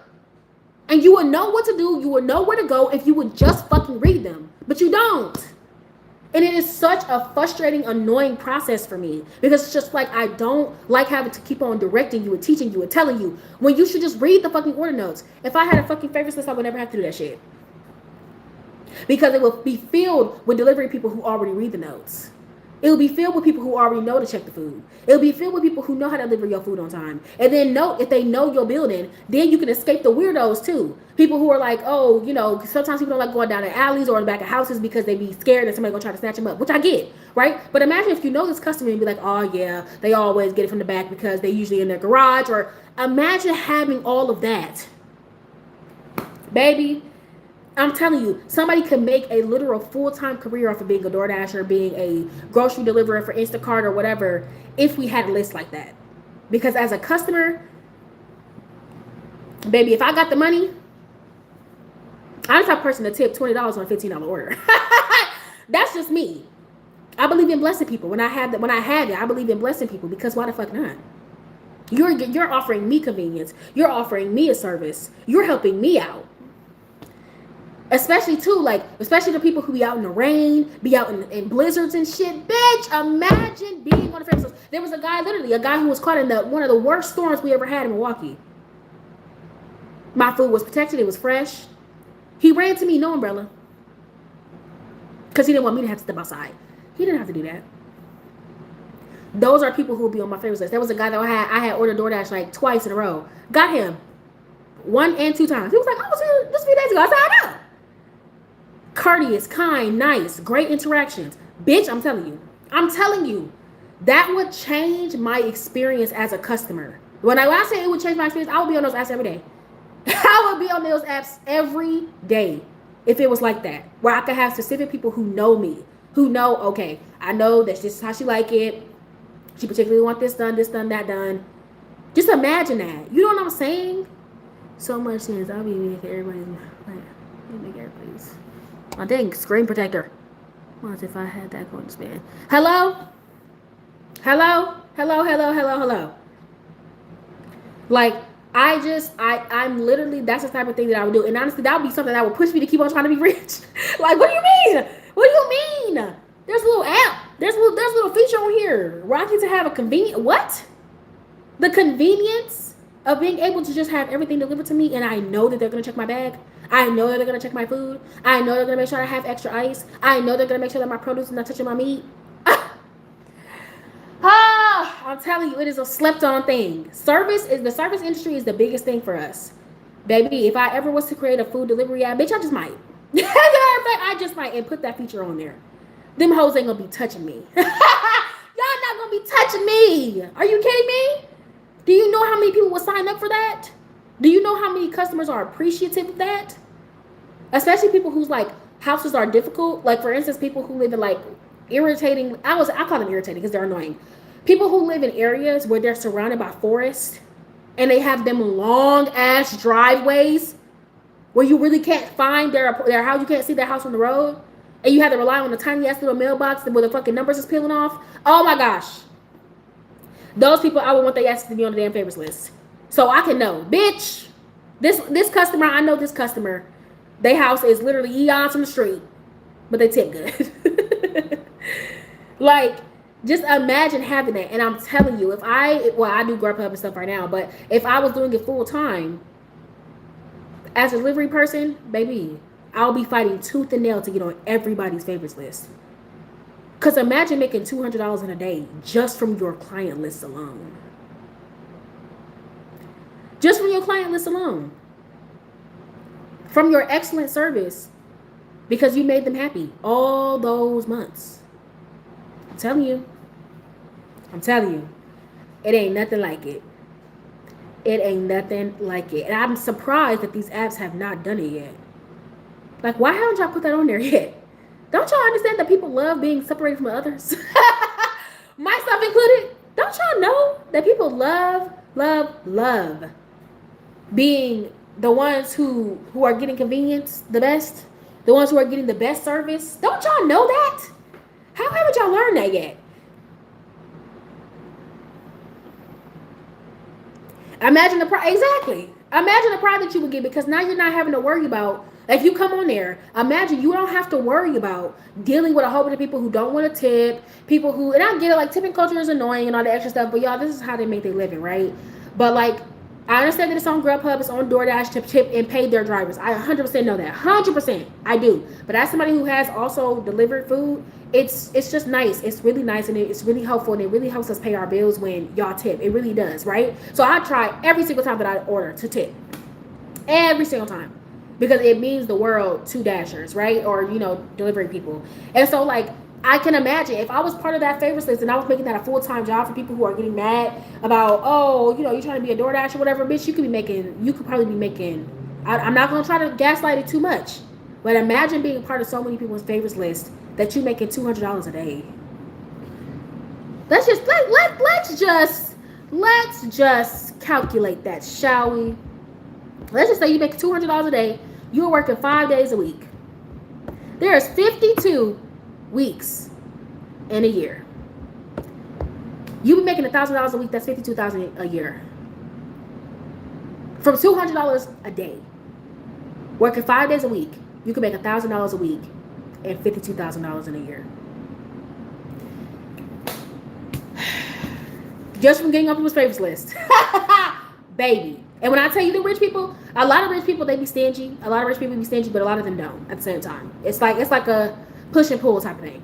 Some of them really tip really good and some really don't. I've had a couple of wealthy clients, or people who are not even clients, but wealthy customers or well-off customers who already tipped me on the app, but then be like, give me $20 in cash. Already tipped me like $15 on the app, $20 in cash. Merry Christmas. Those type of customers. Imagine having a customer like that all the time. And one who can trust you and knows how you're going to do things. And I know people probably going to be thinking, well, that could be discrimination and it stops other people from getting opportunities. Baby, work harder. The way I see it, work harder. Work harder, work better. Work harder, work better. You know somebody's favorites list? I don't know what that's like because I'm on somebody's favorite list. I don't know. I don't know. And we just talking minimum numbers at that point. But imagine bigger numbers than that. Imagine you make $50 off of one order. Just because you deal with a client who loves working with you. And wants you to keep coming back. Imagine the client wars. two clients trying to outbid each other for who gets the best dasher or the best delivery person on the app at that time. Imagine that. Like you know that you want this particular person to pick up this thing because they know how to do it exactly how you like it. But then there's another customer who also wants them at the exact same time as you. Bitch, get out of my way. I'm outbidding you. Get out of my way. I'm outbidding you, bitch. Your little measly little $30 tip. No.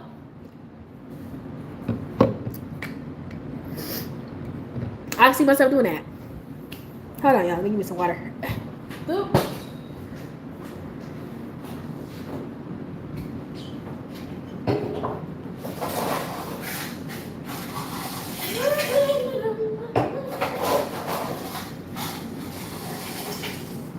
Girl. Go down. Girl. Why are you taking the whole ice cube with you? There. Right.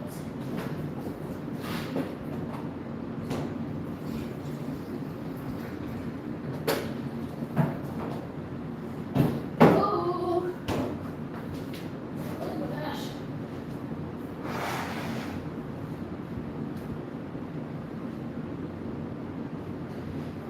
Ooh.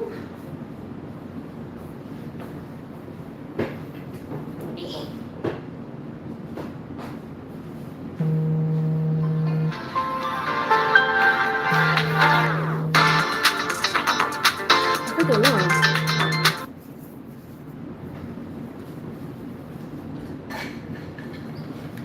Okay. Just myself. Okay. Ooh. Okay, I'm back. Need that.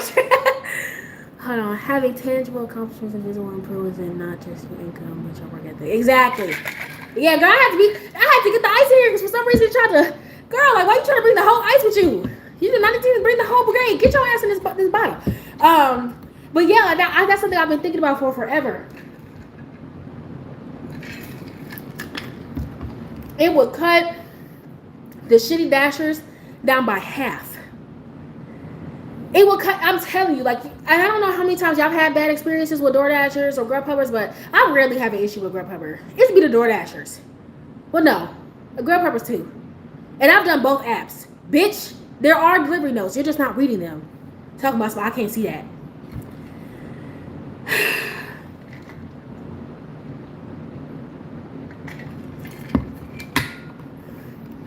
At that point, I'll just go get the shit myself to avoid the hassle. Because it's just too much work. But that's why I'm so surprised that they have not come out with something like that yet. Genuinely. Y'all want to get motherfuckers on Dash Pass? Y'all want to get motherfuckers on Grubhub Plus? Add that. Add that feature. Wealthy people love to be separated from others. You can't see it. Exactly. And they're not hard to comprehend either. If the person who don't speak English could pull up their damn Google Translate and find my house, so can you. You just didn't give a fuck. Wealthy people love to be separated from people who are less fortunate. I'm not gonna lie. They love it. And I ain't gonna lie, I'm gonna be the same motherfucking way. I would love to be able to have fucking features and shit that other people can't have. I would love to have that exclusivity where I won't have to worry about competing with other people. Fuck that. Because at the end of the day, it's just like when you're having to deal with the general public, I get it to a certain extent. Because like when you have to deal with the general public, there's just a lot of things that you just don't get to do. It's just a lot of things that you have to deal with. And I just don't like dealing with shit. I'm sorry. I'm a convenience girl through and through. I don't like dealing with shit. I'm sorry. I just don't. So if I got to pay that little extra $40 because the other people won't do it for me to get faster service and better service, I'm about to pay. Take my money.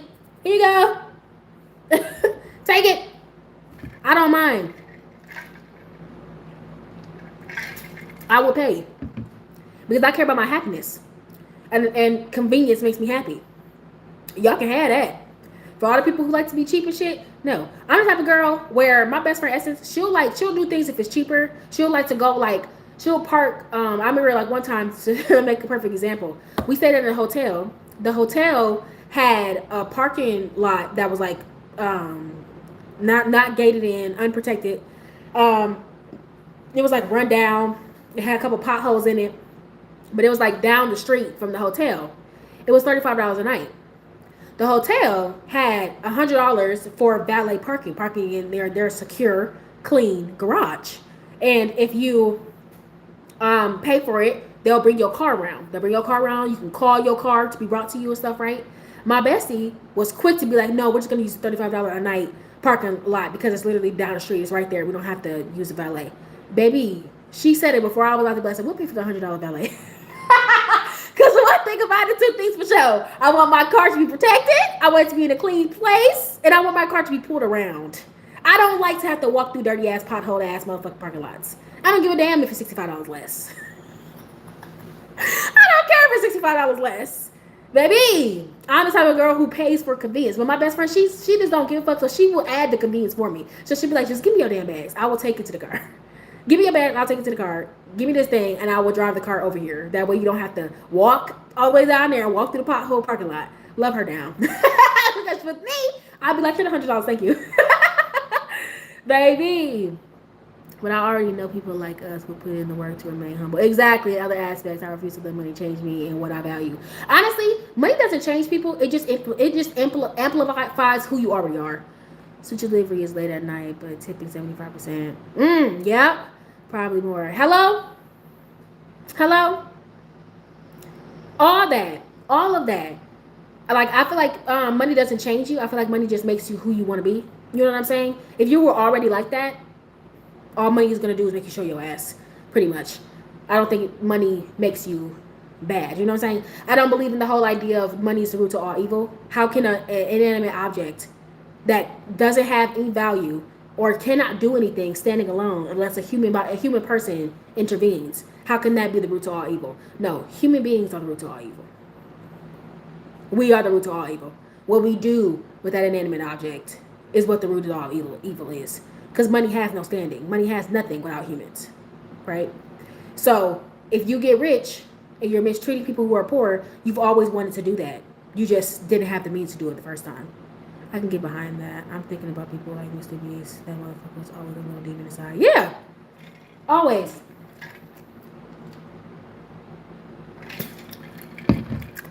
Because when you think about it, like for instance, right? There's a lot of things that I would not be doing if I had wealth, right? So for instance, I don't think that I'll be shopping at Walmart. I'll be shopping at like Whole Foods, Metro Market, because those places are a little bit more expensive, but they're more convenient and they haven't been getting much backlash. Okay? If I had the means, I'll be doing that. When it comes down to like certain foods, I wouldn't eat certain things. You know, like I wouldn't eat so much frozen food. I'll be probably eating more. If I do eat frozen food, there's nothing wrong with that. If I was eating frozen food, it would be like more higher end foods. I would be consuming a lot more produce in my diet. I will be having a lot more like things that are perishable because I'll be eating them more. I'll be able to go and get them more fresh. I will have a nicer car. I will live in a nicer neighborhood. There will be certain things that I just wouldn't tolerate. You know what I'm saying? Like I would have a certain expectation. Those will be just things that I want to do already though. Even though I don't have them now because I just don't have the means to. I will one day. But that's already in me. The quality is higher too with the FDA taking cuts. Yep, I'm hella worried about the food we'll be getting. Yeah. Yep, it's the poor people who always suffer though. Every single time it's the poor people who always suffer. So it's just like, that's why I always wanted to do that. Radioactive shrimp. Radioactive shrimp? Bitch, who the fuck is that? Imagine Dragons? Radioactive shrimp? I ain't never heard nothing like that. But, oh, not from what? See, look, that's why I need to get my ass up out of Walmart. That's what I'm trying, y'all. I'm trying to make it. But like, literally, I would already be doing those things, but that's already in me as a person, right? How humble I am now, how I act now wouldn't really change based off of me getting some wealth. If anything, it would just be amplified. Like I tip now, If I have the means, I tip now. I am the person to tip $20 on a $15 order. That's the type of person that I am, right? I'm the type of person to be kind with any encounter. I'm the type of person to be nice to anybody that I meet. Someone who's in my home, I want to make them feel comfortable. Anybody who I meet, I want them to know that I'm a cool person to talk to. You know what I'm saying? I don't talk to anybody any type of way. I don't expect people to I don't know, kiss my feet and shit like that. Like y'all saw it in my if y'all saw, I know Silly Billy, you seen it. If y'all saw my most recent mental minute, how I was talking to the Stanley Steamer guy, he recognized how authentic and genuine I am. That's how I am with everybody. Literally just recall Great Value Shrimp. Baby, not me just having some Great Value Shrimp. Thankfully, none of yours. Oh, whew. All right, then. I said, bitch, I just made me a little shrimp ball. You scared me, Silly Billy. You scared me. I just had a shrimp ball. Maybe. Oh, the Ratchet was so sweet. Yeah, he was amazing. He was freaking awesome. But like I said, I don't treat people like less than. It's weird as fuck. Like I literally just watched a video of a dude who went to a McDonald's drive-thru, and the girl was handing him his drink. He was like, "No, that's too much ice. That's too much ice. That's too much ice. Put it back and do it again. That's too much ice." Bitch, you at a McDonald's. Calm the fuck down. Just be like, "I'm sorry. Could you make a little bit less ice in here?" That's all you had to do. Not you acting bougie as fucking in McDonald's line. Are you weird? Yeah, you are. It's in a lot of southwestern states. I bet it is. I bet Texas was the first to go.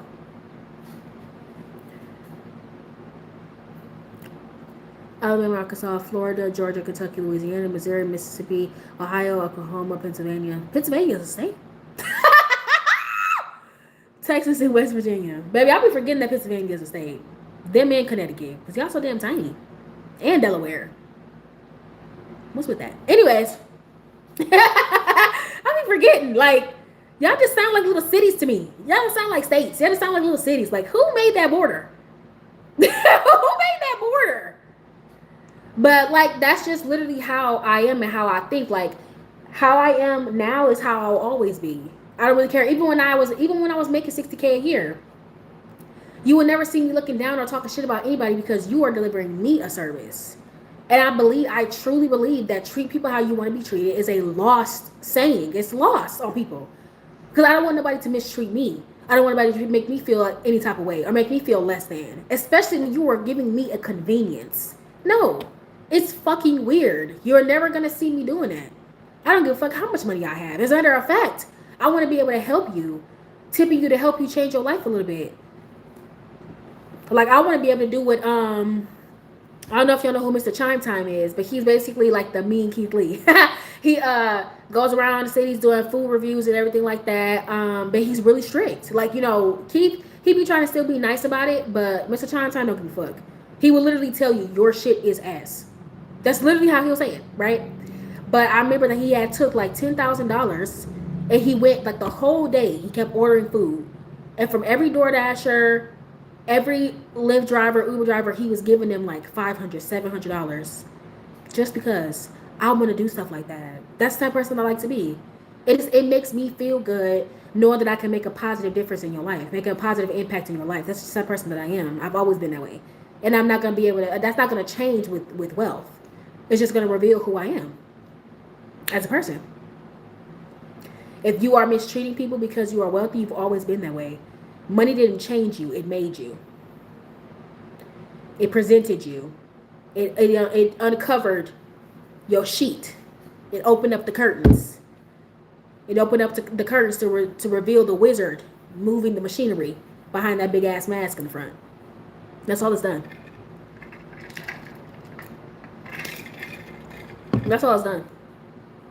You're not new or nothing. The only thing that it will change, well, with me, the only thing that it will change is probably like your habits when it comes down to like how you consume food, how you consume content, like your day-to-day. So for instance, like I know that I eventually, when I have wealth, I want to move to a nicer apartment that has an inside gym. The reason why I don't go to the gym right now is, for one, I just don't want to, and I just don't really care. Like, I don't care.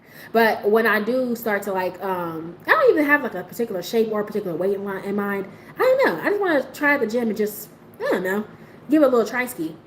But I know that the reason why I don't go to the gym now is because I don't like using showers that other people are using. y'all know I got OCD. I don't like taking public showers. I don't like really using the same equipment as a whole bunch of people. Like it's just gross to me. Like all that sweat, all those germs, all that bacteria. I just can't. Okay, I'm Tantor from Tarzan. Mom, are you sure this water's sanitary? Looks questionable to me. You know, that's me. But I know that if I move into a nicer apartment, I will be in the gym a lot more because it would just be the residents in my building. So at least that's less people, and then I can go right to my own shower in my own home where I'm most comfortable. Things like that. Like I said, shopping at Whole Foods, shopping at Metro Market, having more produce in my diet, like things of that nature. Because when you're poor, you got to make things work, you know. Like, and I came from poor beginnings, so when you don't have money like that, you can't be buying produce because that shit goes super quick, right? You can buy it, but you got to eat it fast. And if you don't eat it fast, that money just goes down the drain. So most people go for like frozen stuff. You know, you go for frozen fruits, frozen pizzas, frozen dinners, frozen stuff that can last a couple of months without you having, or a couple of weeks without you having to eat it right away. You know, more bang for your buck, you know? So, but when you're wealthier, you're able to pay for things like that. Same thing with like having a private chef. I would literally reach out, if I don't feel like cooking this week, I would literally just contract a chef to cook for me all week without me having to make anything. There'll be plenty of things that I would do. Like upgrading my furniture. I would have better furniture, things that are more expensive, or like stuff that lasts a little bit longer, that's way more sturdy. Things that last longer, things of that stuff. You know, like I would do all of that. Things of that nature. So, but that once again, those are just changes that are not hurting anybody. It's just helping me advance my life, you know? For instance, I never really was a fast food person in general. I've always loved to cook. I just used to eat fast food a lot more when I used to live with my mom because I'd like to avoid the kitchen because she was like super ticky about that and it used to just give me anxiety. But when I moved into my own house, I like to cook a lot. I like to cook mostly. Like y'all see me probably eat out maybe once or twice a month, if that. I like to cook a lot. So I love to eat my own cooking.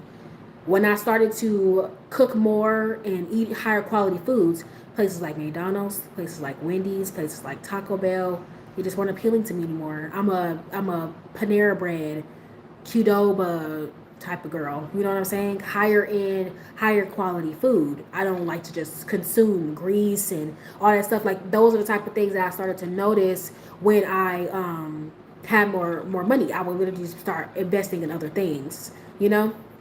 But I always knew convenience was in my spirit, baby. Because I would pay for some convenience with a swiftness.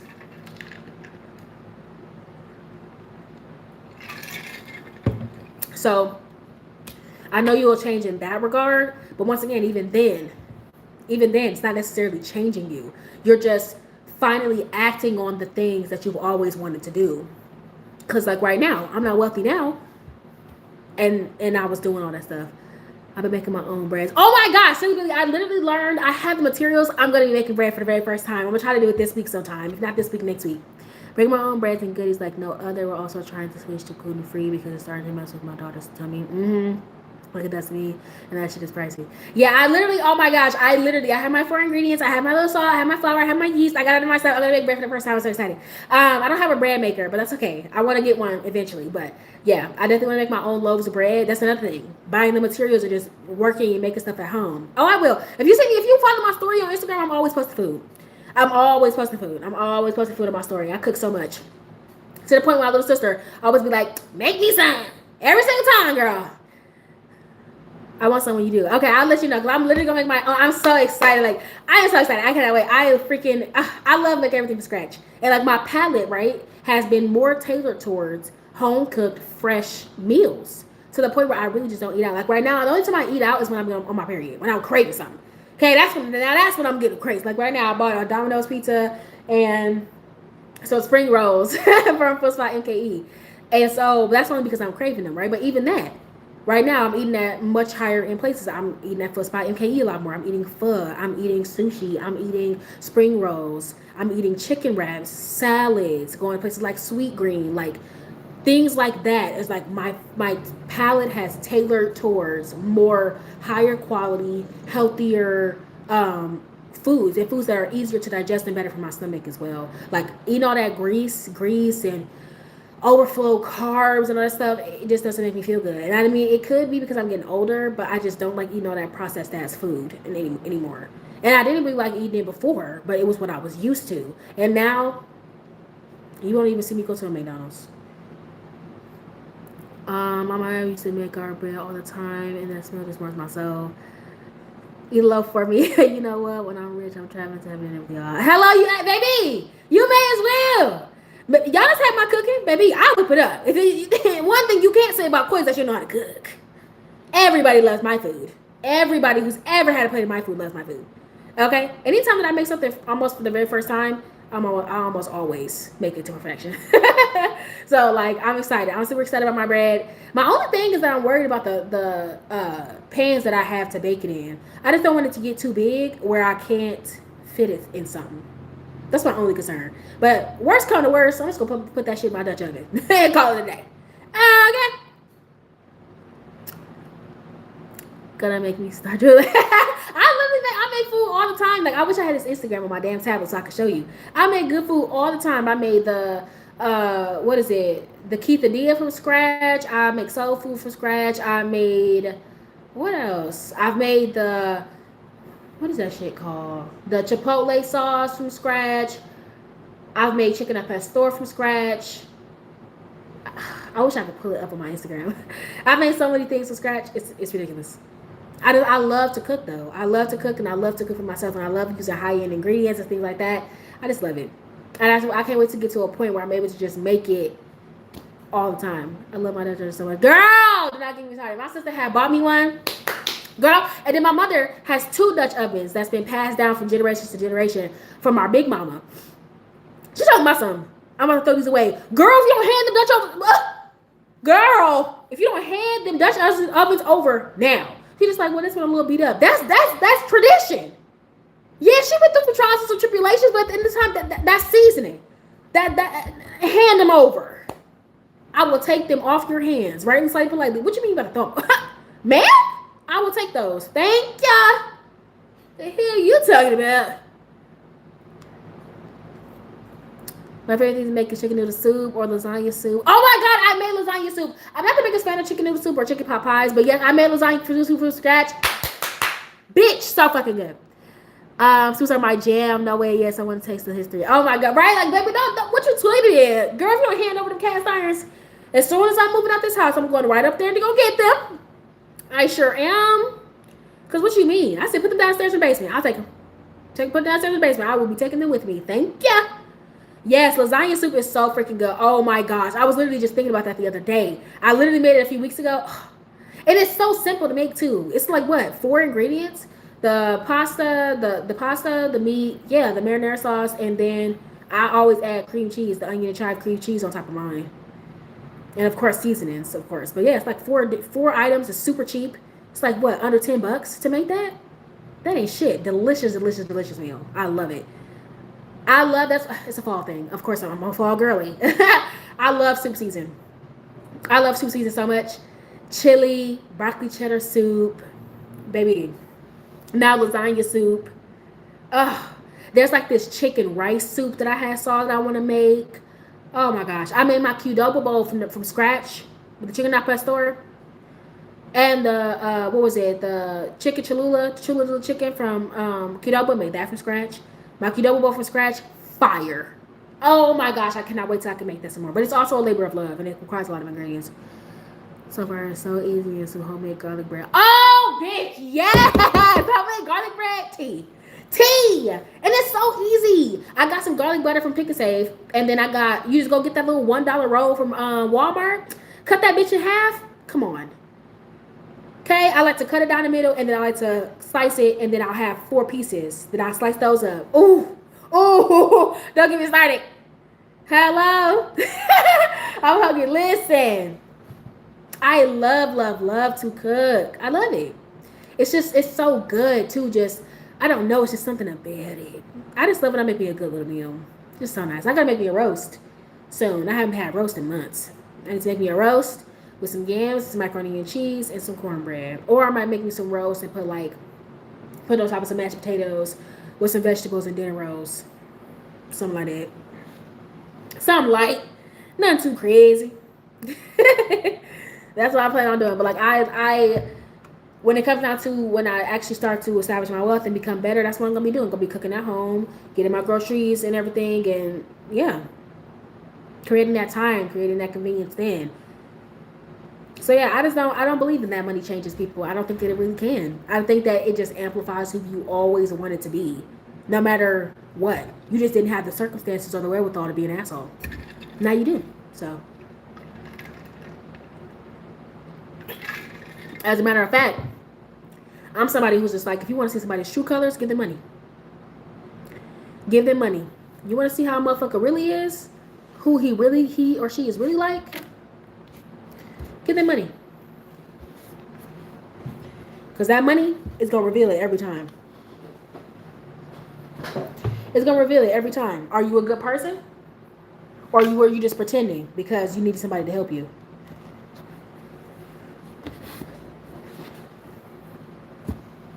Do you really care about people? Or were you just pretending so people would support you?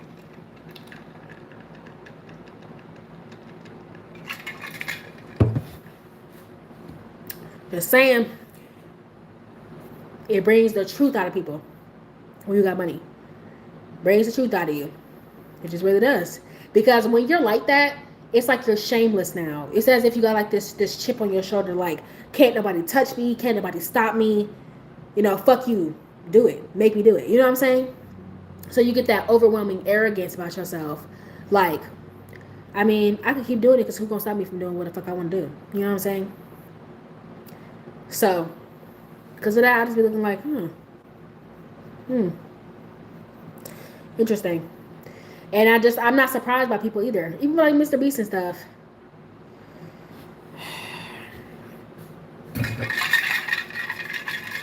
They're big.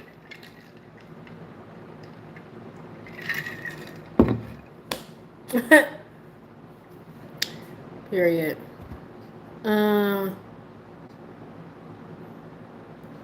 Yeah.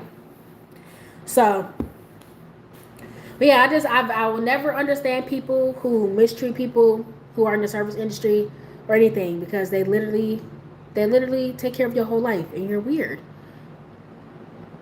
No, so, but you're good. Listen, everybody's able to have their own opinions. I don't ever want y'all to ever feel like y'all gotta get pressured by me to change your opinions. If y'all truly agree, then feel free. But that's just how my whole thought process has ever been. Like, you know, some people just hide who they are in order for them to manipulate you. That's what I've been able to see. When they don't have anything, they don't have anybody to support themselves, or they don't have anything going on, and they know that if they say some shit or do some shit, they're going to be put into a bad spot. Once they're in the position to be able to be like, fuck it, I don't care. Can't nobody stop me. Can't nobody help me. You know what I'm saying? Nobody's going to do anything. I can do whatever I want. Once they get into that spot, oh, you're going to see it. It's going to come out immediately because they feel like they're invincible. And when you feel like you're invincible, it's a lot of shit that you'll do. It's a lot of shit that you'll pull. And that's just how people are. That's what I've always seen.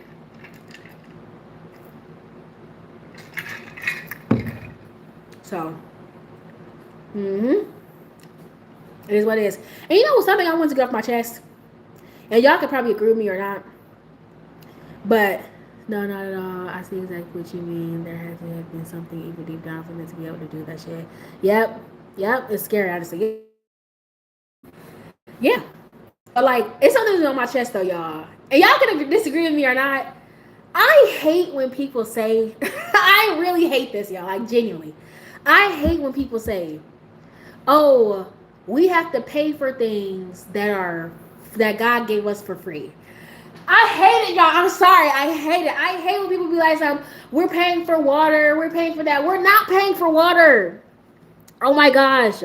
We're not paying for water. We're not paying for food. We're not paying for that stuff. We're not paying for that. Okay? We're not paying for it. What we are paying for is the convenience to have access to it. That is what we are paying for. When people say, oh, we're paying for water, no. You're paying for your water being filtered, clean, and accessible. That's what you're paying for. The fact that you can get up out of your bed and access water right from your sink. The fact that you can get out of bed and drink clean water, cold, clean water, straight from your fridge. That is what you're paying for. We're paying for the convenience of that. Same thing with food. You're not paying for the food. You're paying for the person who plucked them strawberries, got them cleaned, the person who delivered them to the store, the person who put them on the counters or put them on the shelves and put the price so you can walk in there and get your groceries, get your dairy, get your bread, get your food, frozen products, your feminine products, all in one place. That is what we're paying for. Convenience. We're not paying for the resources themselves. We're paying for convenience. Because they be saying, well, all the other animals, they have access to these things for free. Uh-huh. And guess what? Bears have tapeworms coming out of their fucking ass. Those animals drink the same water that is being pissed and shitting by other animals. Some animals that are them themselves. Yeah, we have water, but I don't have to worry about an alligator coming up and snapping my motherfucking head off when I go for a drink. Hello? Are y'all following me? Yeah. You're talking about all the animals. They have access to the foliage. But last time I checked, I'm not having to worry about a leopard coming out and pouncing on my ass out of darkness when I'm eating my little salad. When I'm going for a little graze. I don't gotta worry about that type of stuff. I don't have to worry about that type of stuff. Baby, when I get sick, I can go to the doctor. You know what happens to an animal when they get sick? They suffer slowly. They either get eaten or they die. You know what happens when an animal gets old? Oh, when you get old, you go into a retirement home. You got your family to take care of you. Somebody is feeding you. Make sure you have your medication. Make sure that you're comfortable. You know what happens when an animal gets old and they can no longer hunt? They starve to death. They starve to death. So you comparing your apples to them oranges. Okay, go ahead, Kiwasabi. Go your ass on out there. Go on out there and try to scavenge for your food. Hyenas will eat you. They will. Go on out there and try to get you a little graze. Go on out there and get you a little drink. Try to put that bottle inside that dirty ass lake. See, the funny thing is them animals drink that water from the source. They don't filter that shit. That shit is full of shit. Literal shit.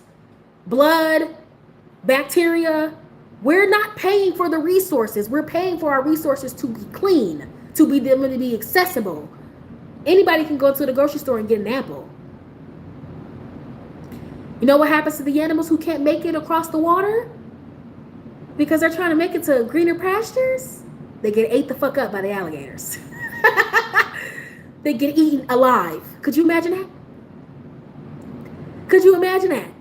So I fucking hate it. I hate it when people say, we're paying for resources. No! We're paying for the convenience of said resources. Okay? Well, I never actually thought about that before. Though capitalism thrives on sucking people dry, that is so real. We should have it better than our ancestors. More convenient, more clean, safe. Yeah. But like, I get it. Capitalism does, I know. Capitalism is going to take advantage every single time. They really are. They really do, and they do take advantage of us. I 100% agree. But at the same time, though, we are paying for the convenience, the service. Somebody is plucking our fruits for us. Somebody is packaging those fruits. Somebody is washing those fruits. Somebody is delivering those fruits. Somebody is putting those fruits out for display for us to be able to access them, be accessible to them, clean and already prepared. Imagine the ones who make sure that they are sprayed with pesticides so insects and bugs are not getting into them, so we're not eating worms and shit. That's what we're paying for. Of course, capitalism takes advantage. They 100% do. But just like taxes, right? They take advantage of taxes, but doesn't mean that we don't need them. We need our police department. We need our fire department. We need our roads to be fixed. We need our snow to be plowed. We need that stuff. We need our when they're doing it right, we're supposed to have people who represent the people. Somebody who's supposed to bring all of our ideas to the forefront and make our lives better. That's how it's supposed to be. Taxes are taken advantage of, yes, but they are a necessity for us all to pitch in so we can live a more comfortable life. Imagine if we didn't have the snow plows. Imagine if you didn't have the city going out and clearing out them pipes.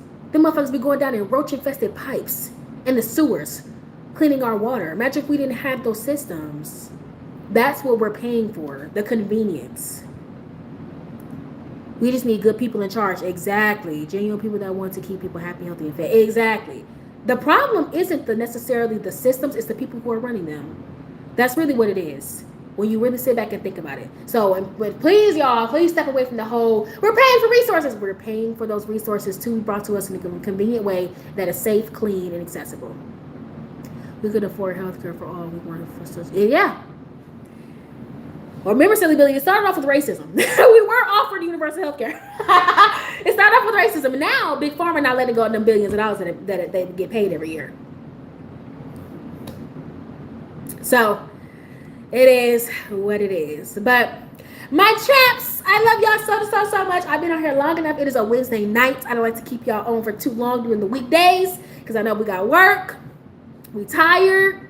Okay. So I love y'all very much. I will make sure to deep dive some more. And also, be telling me some topics to cover, some stuff to ask about, some things that we should talk about because I'm running out of ideas, y'all. And I don't want to be one to be like a broken record, talking to y'all about the same thing all the damn time. You know what I'm saying? I don't want to be talking y'all ears off in circles. Okay, so make sure y'all drop some ideas. We got a little group chat now going, Silly Billy. So if there's some things that you want me to cover and shit like that, I can do that in the live. Let me know. I love you guys so much. Thank y'all for tuning in. As always, y'all literally bring so much light to me. Y'all breathe so much stuff into me. Y'all just literally, I look forward to these lives every day. Y'all, my little 3 little viewers, y'all are such the fucking best. All the time. I love y'all. Damn. Okay. Love you, shame. I think about something over the next couple days. Period.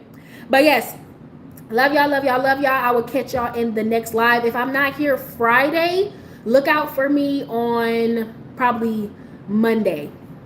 I don't fucking know. Friday or Monday. Love y'all. Bye.